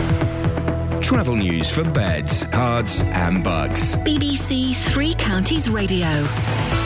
Between Houghton Regis and Dunstable, the A5 is struggling in both directions. Also on the sensors in High Wycombe, there are queues on the A404 with the normal morning delays approaching the Handy Cross roundabout. In Stevenage, Hitchin Road is heavy in both directions around Ingleside Drive while the roadworks go on. And also the M1 slow going between junction 10 for the Luton Spur Road and the 10A junction for the Kidney Wood roundabout. The M25 anti-clockwise, struggling between junction 21 for the M1 and 16 for the M40. Public transport has no reported problems. I'm Alice Glossop, BBC Three Counties Radio. And just to let you know, Alice, she wasn't putting the kettle on when she went off 15 minutes ago. Nightmare. Yeah, terrible. She was going for a wee. 8:17. It's Wednesday, the 2nd... Sorry? No, I just saw what you said. 8:17, it's Wednesday, the 2nd of April. I'm Iain Lee. These are your headlines on BBC Three Counties Radio. Up to a quarter of payday lenders will fail to meet the new rules governing the way they operate. That's according to the Financial Conduct Authority. Police have confirmed that a lorry driver died in yesterday's crash on the slip road from the M1 to the M25 in Hertfordshire. And in sport, Stevenage are off the bottom of League One, but still in the relegation zone after a goalless draw at home to leaders Wolves. BBC Three Counties Radio, just to let JVS know, it's your 36-second call, Mr. Jonathan Vernon-Smith, your 36-second call. BBC Three Counties Radio.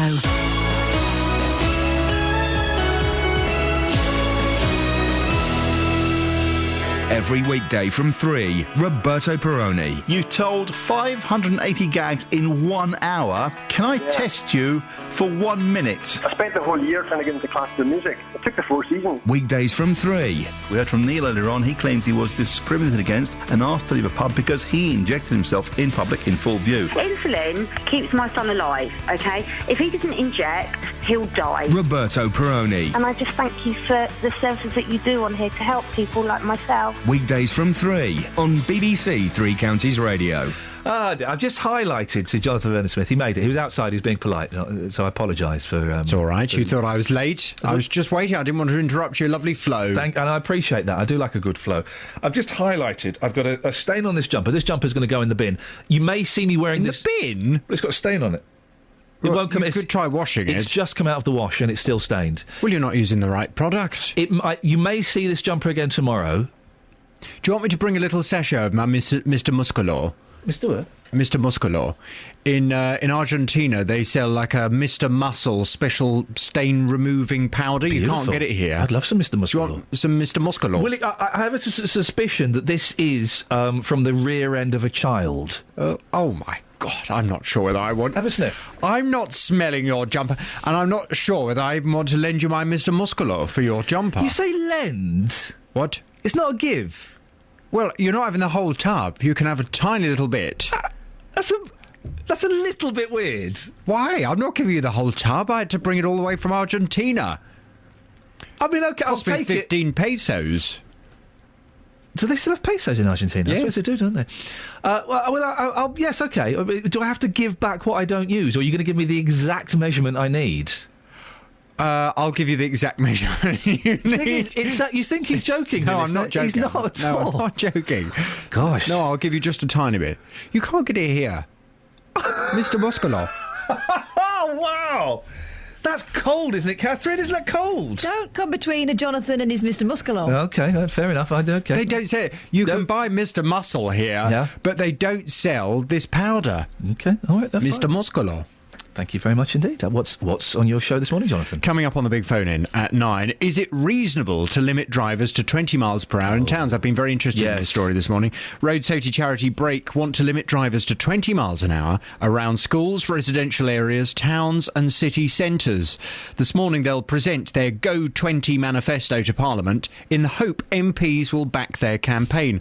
Well, right here in the Three Counties, at a council meeting last week in Milton Keynes, Green Party MEP Keith Taylor proposed a 20-mile-an-hour zone for all residential areas in the new city. And, of course, don't forget, last year, Hertfordshire County Council, they were talking about making every single town in Hertfordshire a 20-mile-an-hour zone. Yeah.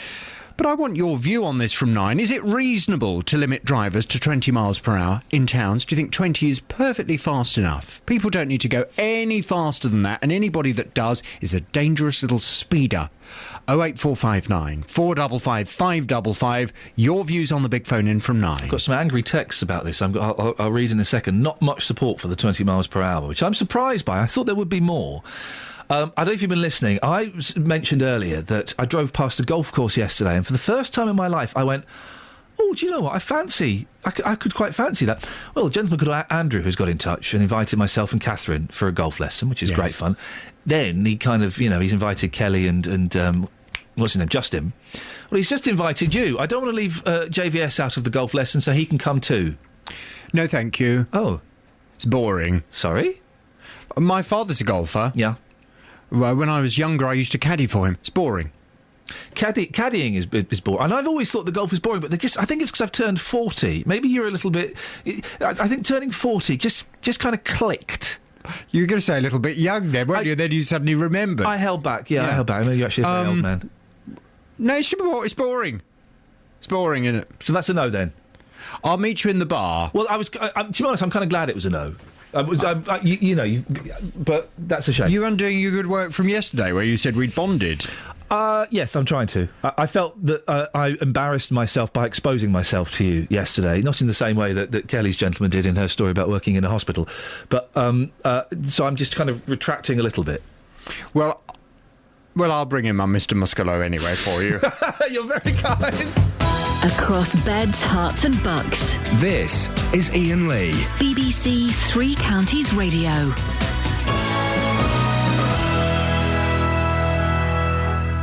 Yes, Catherine. I've never heard of this Mr. Muscolo. No. When I lived in Spain, it was all about Don Limpio, Mr. Clean.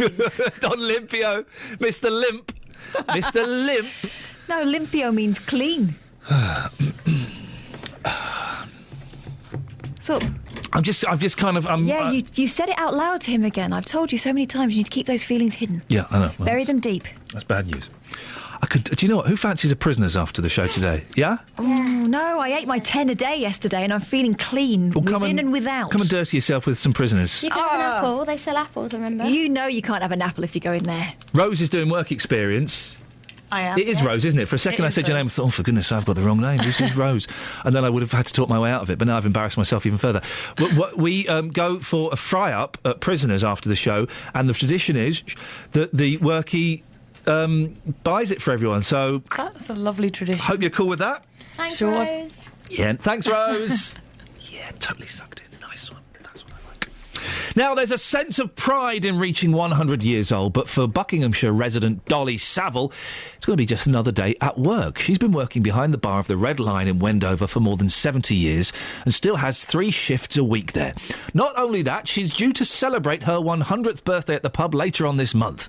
Dolly's been talking to our reporter, Ben Nye. Captain Fode, he was my first boss, and he said, I think now, Dolly, you could start to serve. So I said, oh, no. I said I should give him the wrong change, because I was a dancer at school. And he said, no, you'll be all right. I said, no, I don't think so, thank you. He said, oh, well, we will see. Anyway, I started to serve, and I quite enjoyed it. Working has kept you young in a way, because you're able to still keep active. Oh, gosh, yes. Yes, I say I meet lovely people that come in here and have a laugh with them. In terms of your family and stuff, do they worry about you? If they tried to get you to put your feet up, would you tell them? I wouldn't listen to them, and they know I wouldn't, you see. Is working that important to you then? Oh, yeah. This is my second home. Well, we can talk now to Peter Ballantyne, who chairs Milton Keynes Bus Users Group and is a hospital governor of Milton Keynes Hospital, and previously been a spokesperson for the Milton Keynes Pensioners Association and for the regional branch of the National Pensioners Convention. Oh, blimey, Peter, that's a long title. Yes, it is. Is it easy to get work as you get older, do you think, Peter? Well, I reached 60 and I found myself in the middle of what I call corporate downsizing.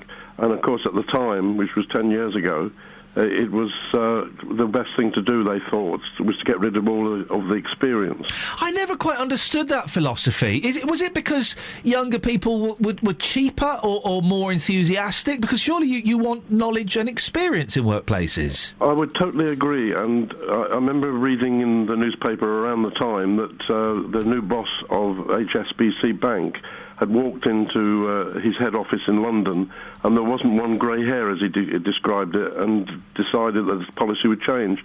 So at the time, it gave me a lot of hope. What I found was, at the time, that I was overqualified because of all the experience, and you were up against the younger generation. It wasn't a feeling of disappointments, but what I did as a person was put myself into, as you just said, the long title, put myself into a whole series of committees to use the experience. I just didn't want to lose the energy and the experience that I'd gained all through my life. So the things you're doing at the moment, Peter, am I correct? They're all voluntary roles. All voluntary roles, which is fantastic. And I've volunteered in the past and will do again in the future. But does not part of you think you've been, I can't think, what's the right word, undersold, betrayed, let down? Because you have skills that could and should be earning you a living. I totally agree with you. I mean, I do get days when I feel like that, but then the other side of me comes out, which is to help other people. And I feel as if I'm earning my pension. I kind of get a balanced view in my own brain, if you know what I mean. I don't feel as if I'm being let down nowadays because I'm into my 70s. But I do look around me, and where I live, there is a number of people in bungalows who are all in the same age group, and most of them are struggling and would like to find some kind of work, but find it very difficult. Do you not think, Peter, that you'd just like to just pack it all in and read loads of books and watch loads of films and go all around the world? Do you never feel that? Well, we've done the world trip and we've done the reading of books, and I've done what I find gratifying is actually giving some of my experience over to other people and helping them out. So, one example of that is my son, who's made his way up in the same business that I was in, and he actually consults me. So it makes me feel as if I have some uses still left. But, the experience I have has helped a tremendous amount to build up the bus users group, which was non-existent 5 years ago. And I guess you're right. That's the thing. You talk about these people of similar ages who are perhaps doing less than you, and but perhaps some of them feel that they are they're not contributing to society. That they are useless. I don't think people feel useless. They just feel slightly exasperated that they would like to contribute more to society, and what they find is that they get the door sort of not slammed, but certainly closed very slowly against them. Gently shut in their face, yes. Peter, well, listen, you're an inspiration to lots of people, and I appreciate your time this morning. Thank you very much. Thanks very much. There we go, it's Peter Ballantyne. I won't read his full list of his CV again. It's too long. It's far too long. Let's just say he's a very, very busy gentleman. 08459 455 555. Travel news for beds, cards and bugs. BBC Three Counties Radio. In Milton Keynes, things looking heavy between the Kingston roundabout and the Brinklow roundabout in both directions. Also on the speed sensors, the A6 southbound is queuing at the Clop Hill roundabout. On the A6 further south in Luton, things are very slow towards the centre of town from the Stockingstone Road. And the M1 still struggling between junction 10 for the Luton Spur Road and 10A for the Kidney Wood roundabout. On the M25 anti-clockwise, we've got delays between junction 18 for Chorleywood and 16 for the M40. Public transport has no reported problems. I'm Alice Glossop, BBC Three Counties Radio. Across beds, hearts and bugs. This is BBC Three Counties Radio.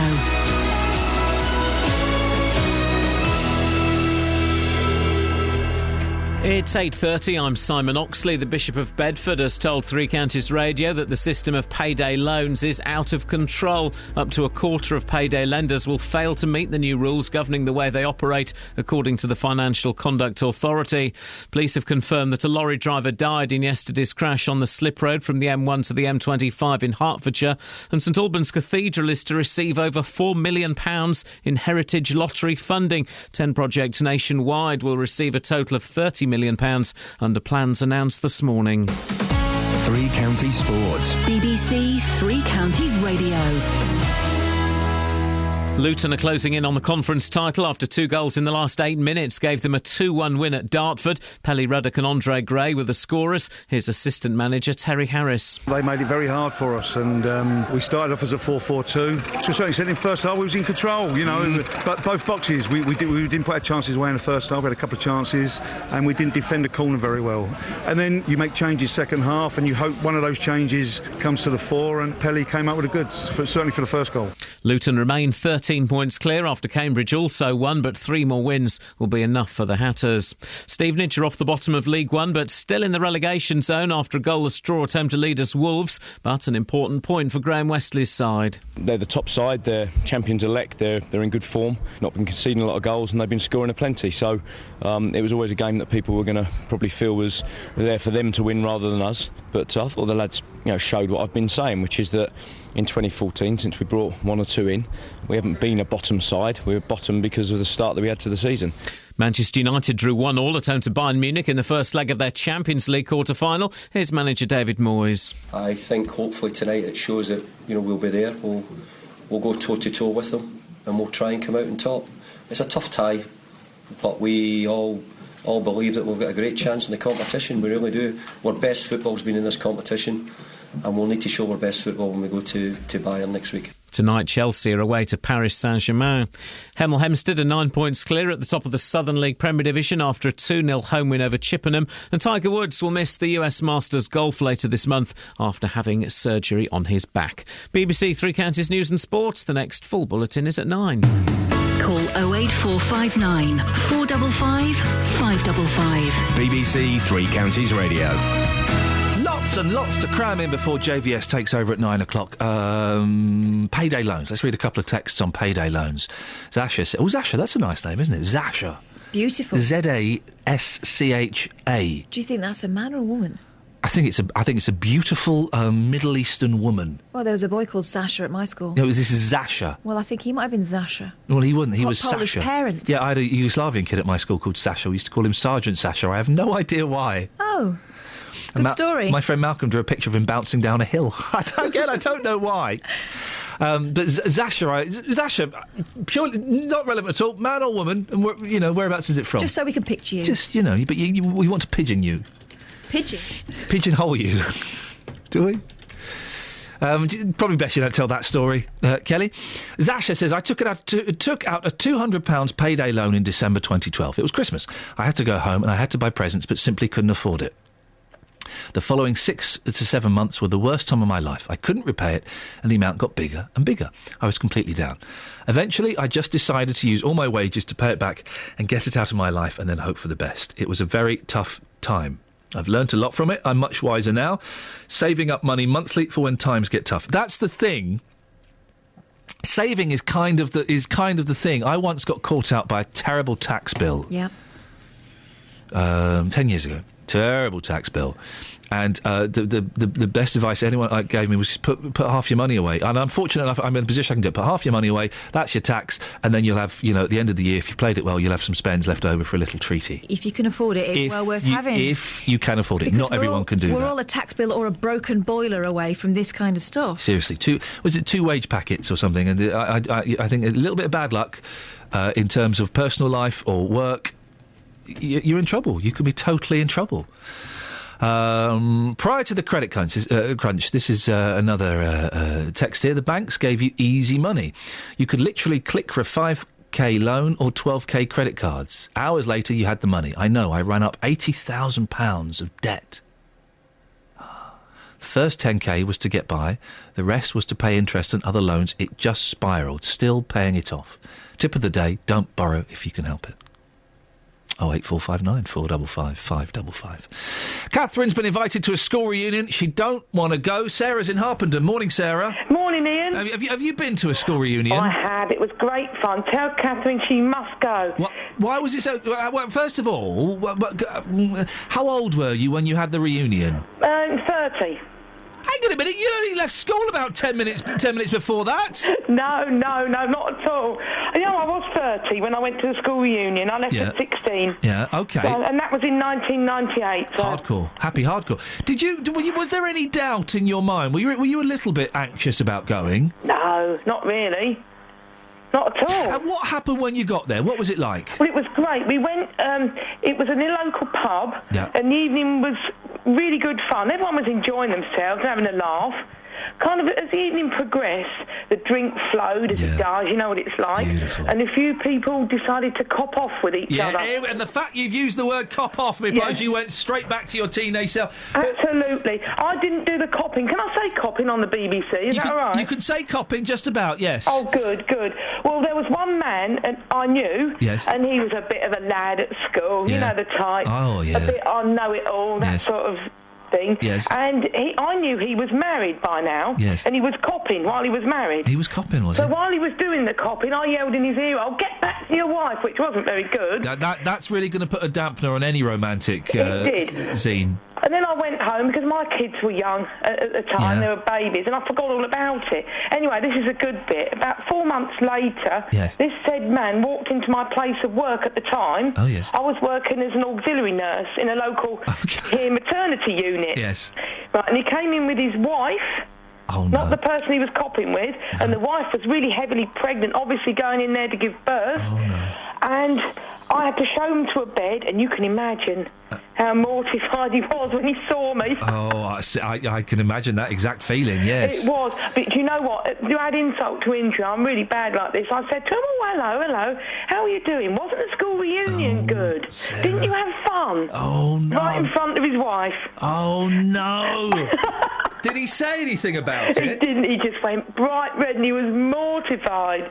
Blimey, Sarah, fantastic. Thank you very much indeed. Well, that must have sold it to you, Catherine. That sounded like a whole heap of fun. No, I'm not going. Okay, that's absolutely fine. That's, oh, gosh. I was starting to soften.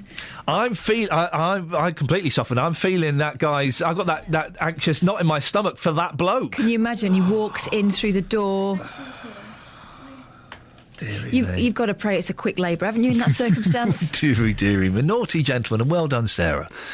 08459 455 555 is the telephone number. We're talking about the Brake, the road safety charity, want to lower the speed limit in built-up areas to 20 miles an hour.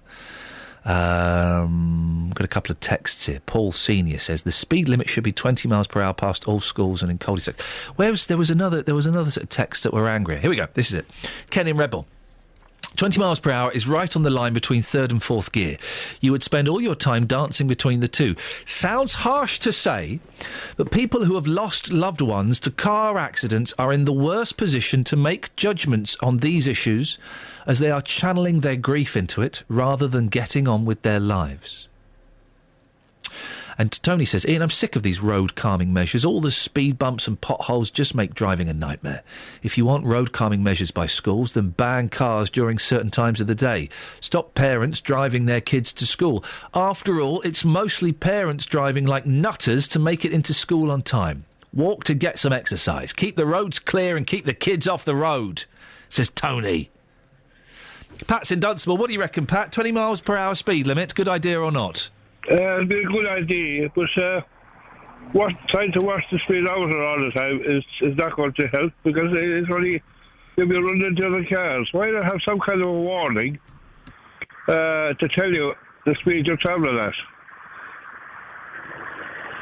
A warning? Yeah, you need some kind of a warning device, because most of the cars when you're driving now, you cannot even see the speedometer. Well, you can. It's in front of you. It's not in front of you. It's not behind you, is it?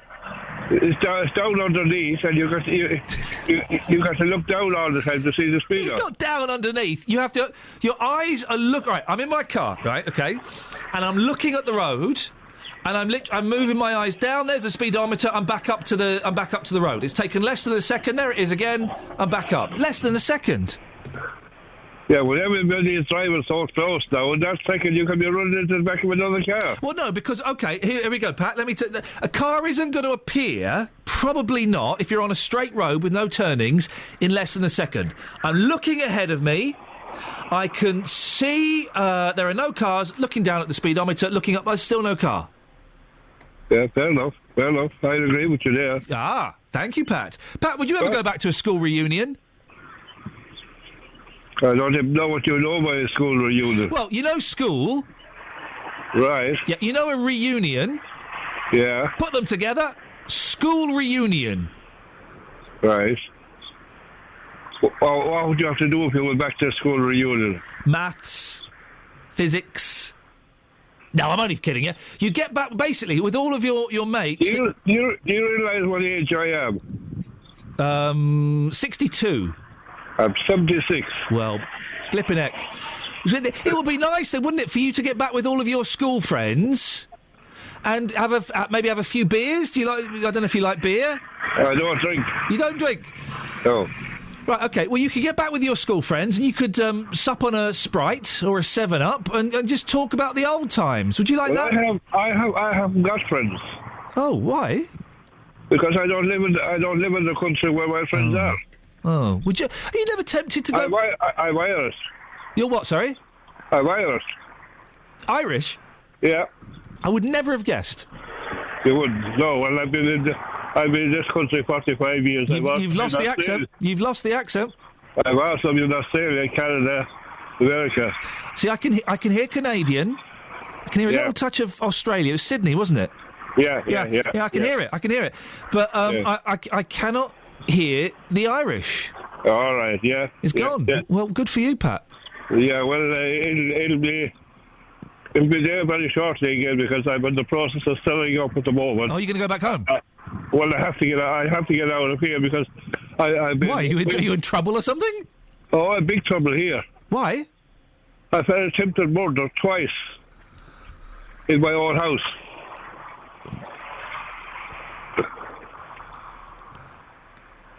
Gosh, that was a surprise. What, someone's attempted to murder you? Yes, in my own house. Wow.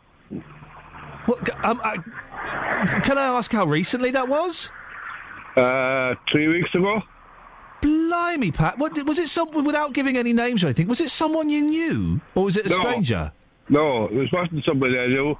It's gangs of youths that's living in outrageous and Dunstable, flying around on bikes, terrorising the whole community. Gosh. And the police won't do anything about it. When I ring up the police, as soon as I hear my name, they hang up. I've actually written now to the MP, who doesn't live in Dunstable. He actually lives in St. Mark's in Kent. Well, Pat, listen, I wish you the very best of luck with whichever direction your life heads in. And I appreciate you sharing your story with us. Yeah, if I can still stay alive. Let's keep our fingers crossed on that, Pat. I wish you the... At the moment, me and my wife can hardly walk outside the door without being abused. Well, and you're saying the police won't do anything about that? As soon as I hear my name, they hang up. They put me on hold. They don't want. They won't talk to me. Why do you think that is, Pat? I do not know. Well, if I had an answer, I would. Well, I suggest, Pat, if you genuinely think that your life is in danger, I would suggest you keep getting in touch with the police and you don't take no for an answer. And whether that be on the phone, I would suggest you also write them a letter, and I would suggest that maybe you take a visit to the police station. I've done all that for the last 3 years. Gosh. I've done all that for the last 3 years. They've also cost me £35,000 because they burned the camper van I had, they burned the Mercedes car, and they burned the Aston Martin van Christmas night outside the house. When I got in touch with the insurance, they refused to pay. I'll tell you what we'll do, Pat, if you don't mind. Yep. Would you like us to put a little call into the police? You can do, yeah, please, yeah. But I can't promise anything, Pat. We have to end it there.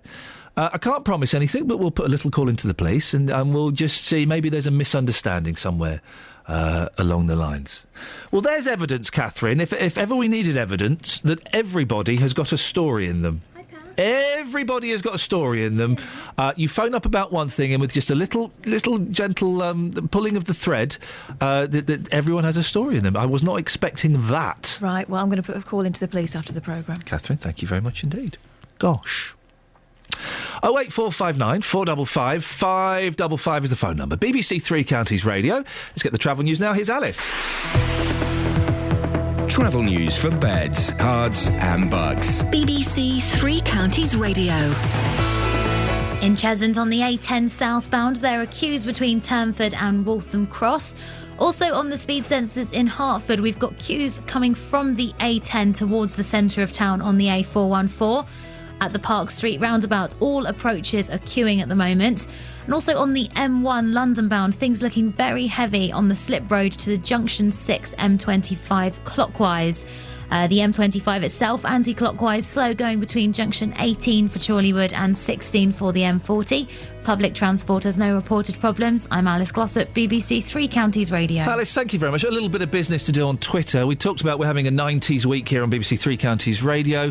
Richard has tweeted me, the glorious 90s when you used to be on the telly and actually funny. Block. There we go.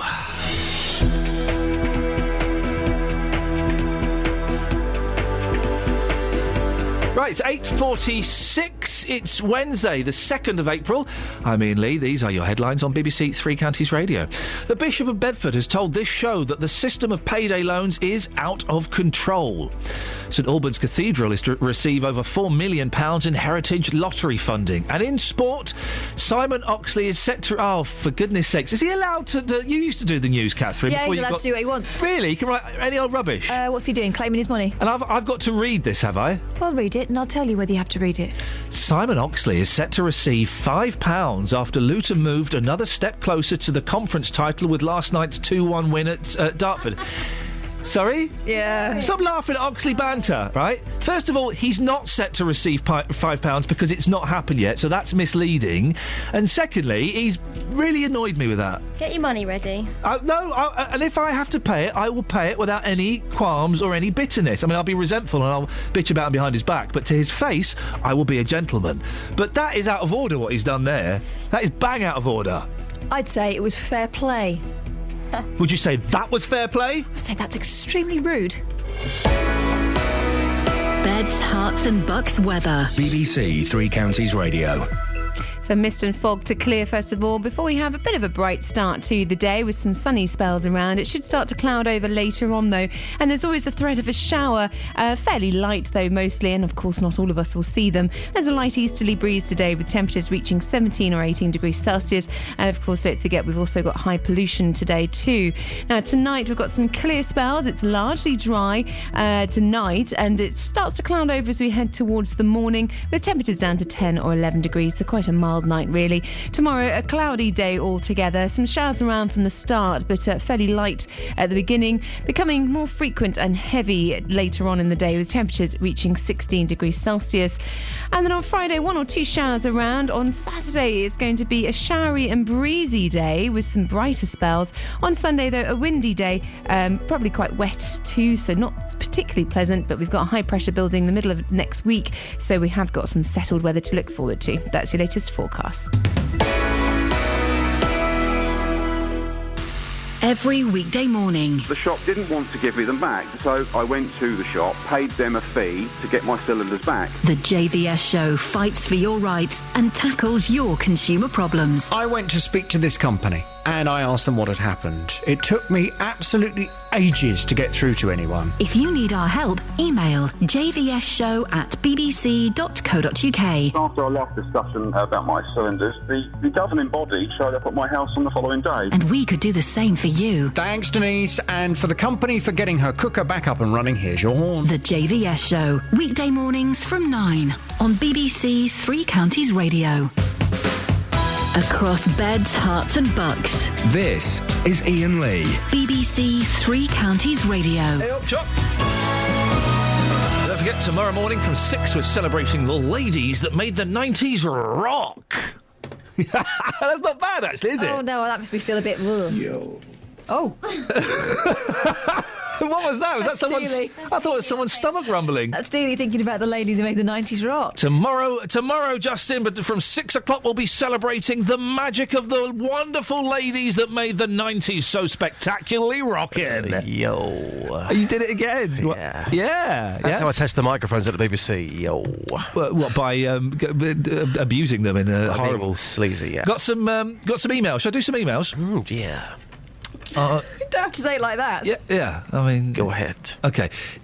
By the way, we've been invited to a golf lesson. Do you want to come? Oh yes, I've got a legendary story about golf, which I shall tell you about on the course. Legendary story. It's about my Jag. That when I was younger. I thought you were going to tell us on the course. Can I tell you quickly now? It's only a 10-seconder.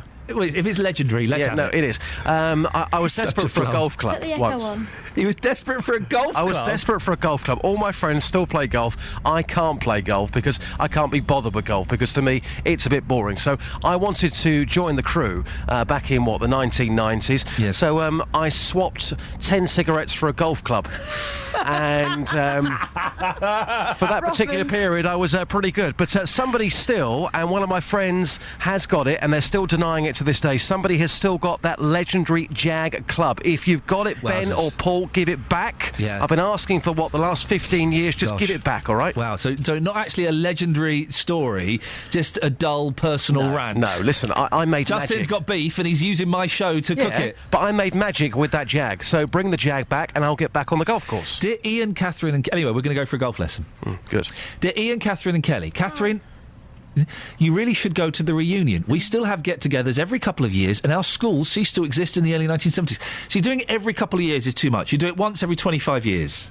That's it. You can't... Hey, guys, what will happen at this reunion, Catherine, at the weekend is everyone at the end will go, we've had so much fun. We must see each other more often. You'll all swap phone numbers. You won't speak to each other ever again. I haven't got time. I haven't got time for my existing friends. At almost every reunion, says Philip, we see someone who hasn't been to one before, and they always have a great time.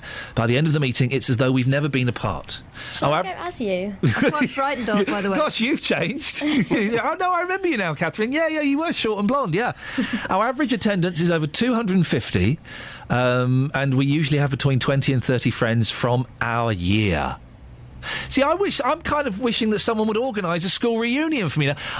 There is talk of a reunion at my college. It's partly because it's for the course, not specifically my year. So it's 30 years of this course, and it's because the park the college is in is being sold off, so it'd be private land. And I have just posted on the face page. It looks like me and my mate are going. Does anybody else who knows us fancy going? And I've written, guys, Beulah. But it's a desperate plea for people I know to go. Otherwise, that would be weird. That'd be weird. You'd go to one, wouldn't you? Just at the drop of a hat. Yeah, of course I would do. And I have to say that I'm very fortunate that I'm still in touch with a number of friends from school. Because they're not so fortunate. Absolutely, but I think that those friendships are the strongest. No, it's true. Absolutely true. I like it when you get sincere. I'm still friends with my friends from school because they are good friends. I kind of think the ones I lost touch with, maybe there's a reason for that. But then again, you might have lost touch because of a job or something like that, or you may see these people again and become very, very close friends with them. They could become your best friends. Jack in Luton has texted in, I went to a firm's reunion. You get firm reunion? That's weird. I won't go to those. It turned out that I left the company just before it went bust. I was the only happy person there. All the rest were still bitter over their redundancies. Exactly. You've been speaking to people about this, Just. What have they had to say? Yes, I've been asking people for their reunion stories and whether Catherine should be going to her reunion this weekend. Here's what people had to say. No. Why? Because the past's the past. If you're still friends with the people that you went to school with, then that's great. But otherwise, no, don't bother. Oh, you're a bit miserable, aren't you? No, I'm not. I'm fine. I mean, have you ever been to a school reunion? No. I presume you got the chance and you said no. Correct. Paul, school reunions. Have you been to one? Yes. About 10 years ago in Oxford to my wife's gathering. Ah, right, so it wasn't your own school friends, it was your wife's. What was that experience like? It was quite good fun, actually. Yeah. It was held down by the river in Oxford in the park, so picnic, and it was quite nice seeing her, meeting up with all her old school chums, etc. Were you a bit paranoid, though, because the ex-boyfriends would have been there? No, not really. I didn't know them from Adam, so it didn't make any difference. So, school reunions. But you're up for them, aren't you? No. Waste of time. Everyone one-upmanship. I've done better than you, and who's done better than the other one else? And they're all lying. So, based on that, you wouldn't go? No. Well, have you been invited to them? 4 of them. 4? Yeah. And you turned down every one? Yeah. Oh, come on. Stop being so miserable. Better things to do. You can go there and lie yourself, can't you? Don't do lying. Good Catholic boy.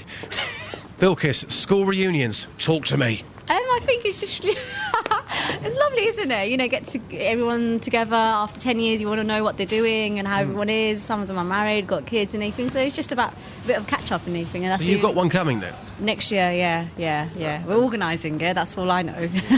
And do you think most people will turn up? Oh, yeah, through Facebook and, social networking. We've got a lot of response and everything, so hopefully it's going to be a good one. Yeah, I can feel the excitement. And just lastly, Catherine Boyle, our producer back in the studio, she's got a school reunion this weekend. Should she go? What do you think? I think she should go. After how many years is she going? I don't want to be rude, but I'll probably say her age, probably after about 30 years. She should definitely go. She'll be worth it, trust me. Kelly came up with a good idea. 18 years. Justin. Right, because Catherine, we've seen pictures of her as a kid. She was weird, geeky looking. She's hot now. Yeah, I'll go along with that. She should go and own that place. Absolutely, Catherine, listen, take my advice. Would you like a Justin's final thought for the day? Always. Okay.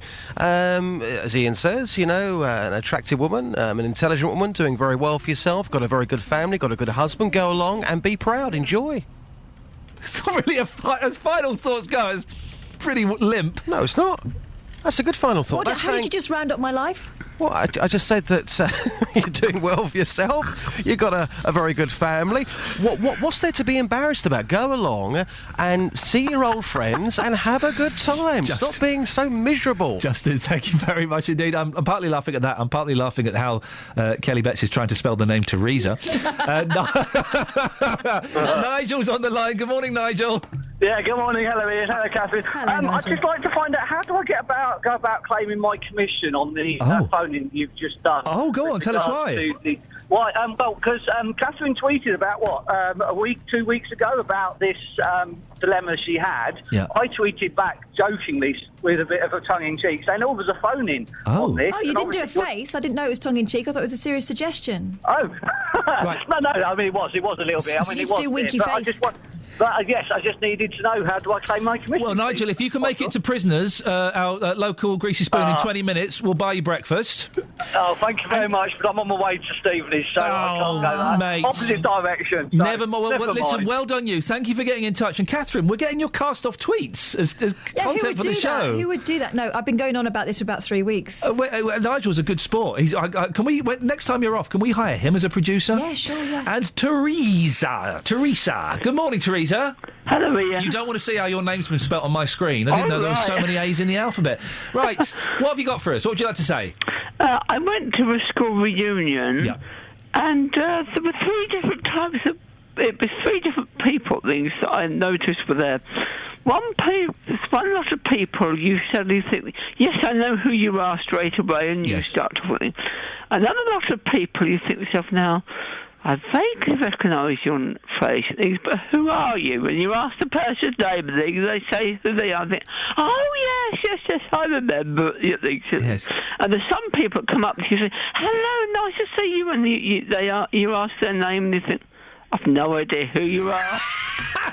Teresa, I've got to end it there because we're out of time, but what a brilliant call to end on. Thank you. Travel news for beds, cards and bugs. BBC Three Counties Radio. In Newport Pagnell, the A422 heavy at the Tickford roundabout as you head for the M1. Also on the speed sensors, things still very busy approaching the centre of Hitchin. The A602 is queuing towards the centre of town. And also heading towards St Albans, the Harpenden Road, very heavy as you go in towards St Albans. The M25 anti-clockwise, slow between 18 for Chorleywood and 16 for the M40. Public transport has no reported problems. I'm Alice Glossop, BBC Three Counties Radio. Thank you, Alice. So, Catherine, have you decided? Are you going to go to the reunion, yes or no? No. Oh, there we go. JVS up next. We're back tomorrow at 6. Ta-ta. Local and vocal across beds, hearts and bucks. This is BBC Three Counties Radio. Thank you, Iain. Good morning. Welcome to the JVS show. I'm Jonathan Vernon Smith. It's Wednesday. It's 9 o'clock. And on today's big phone-in, is it reasonable to limit drivers to 20 miles per hour in town?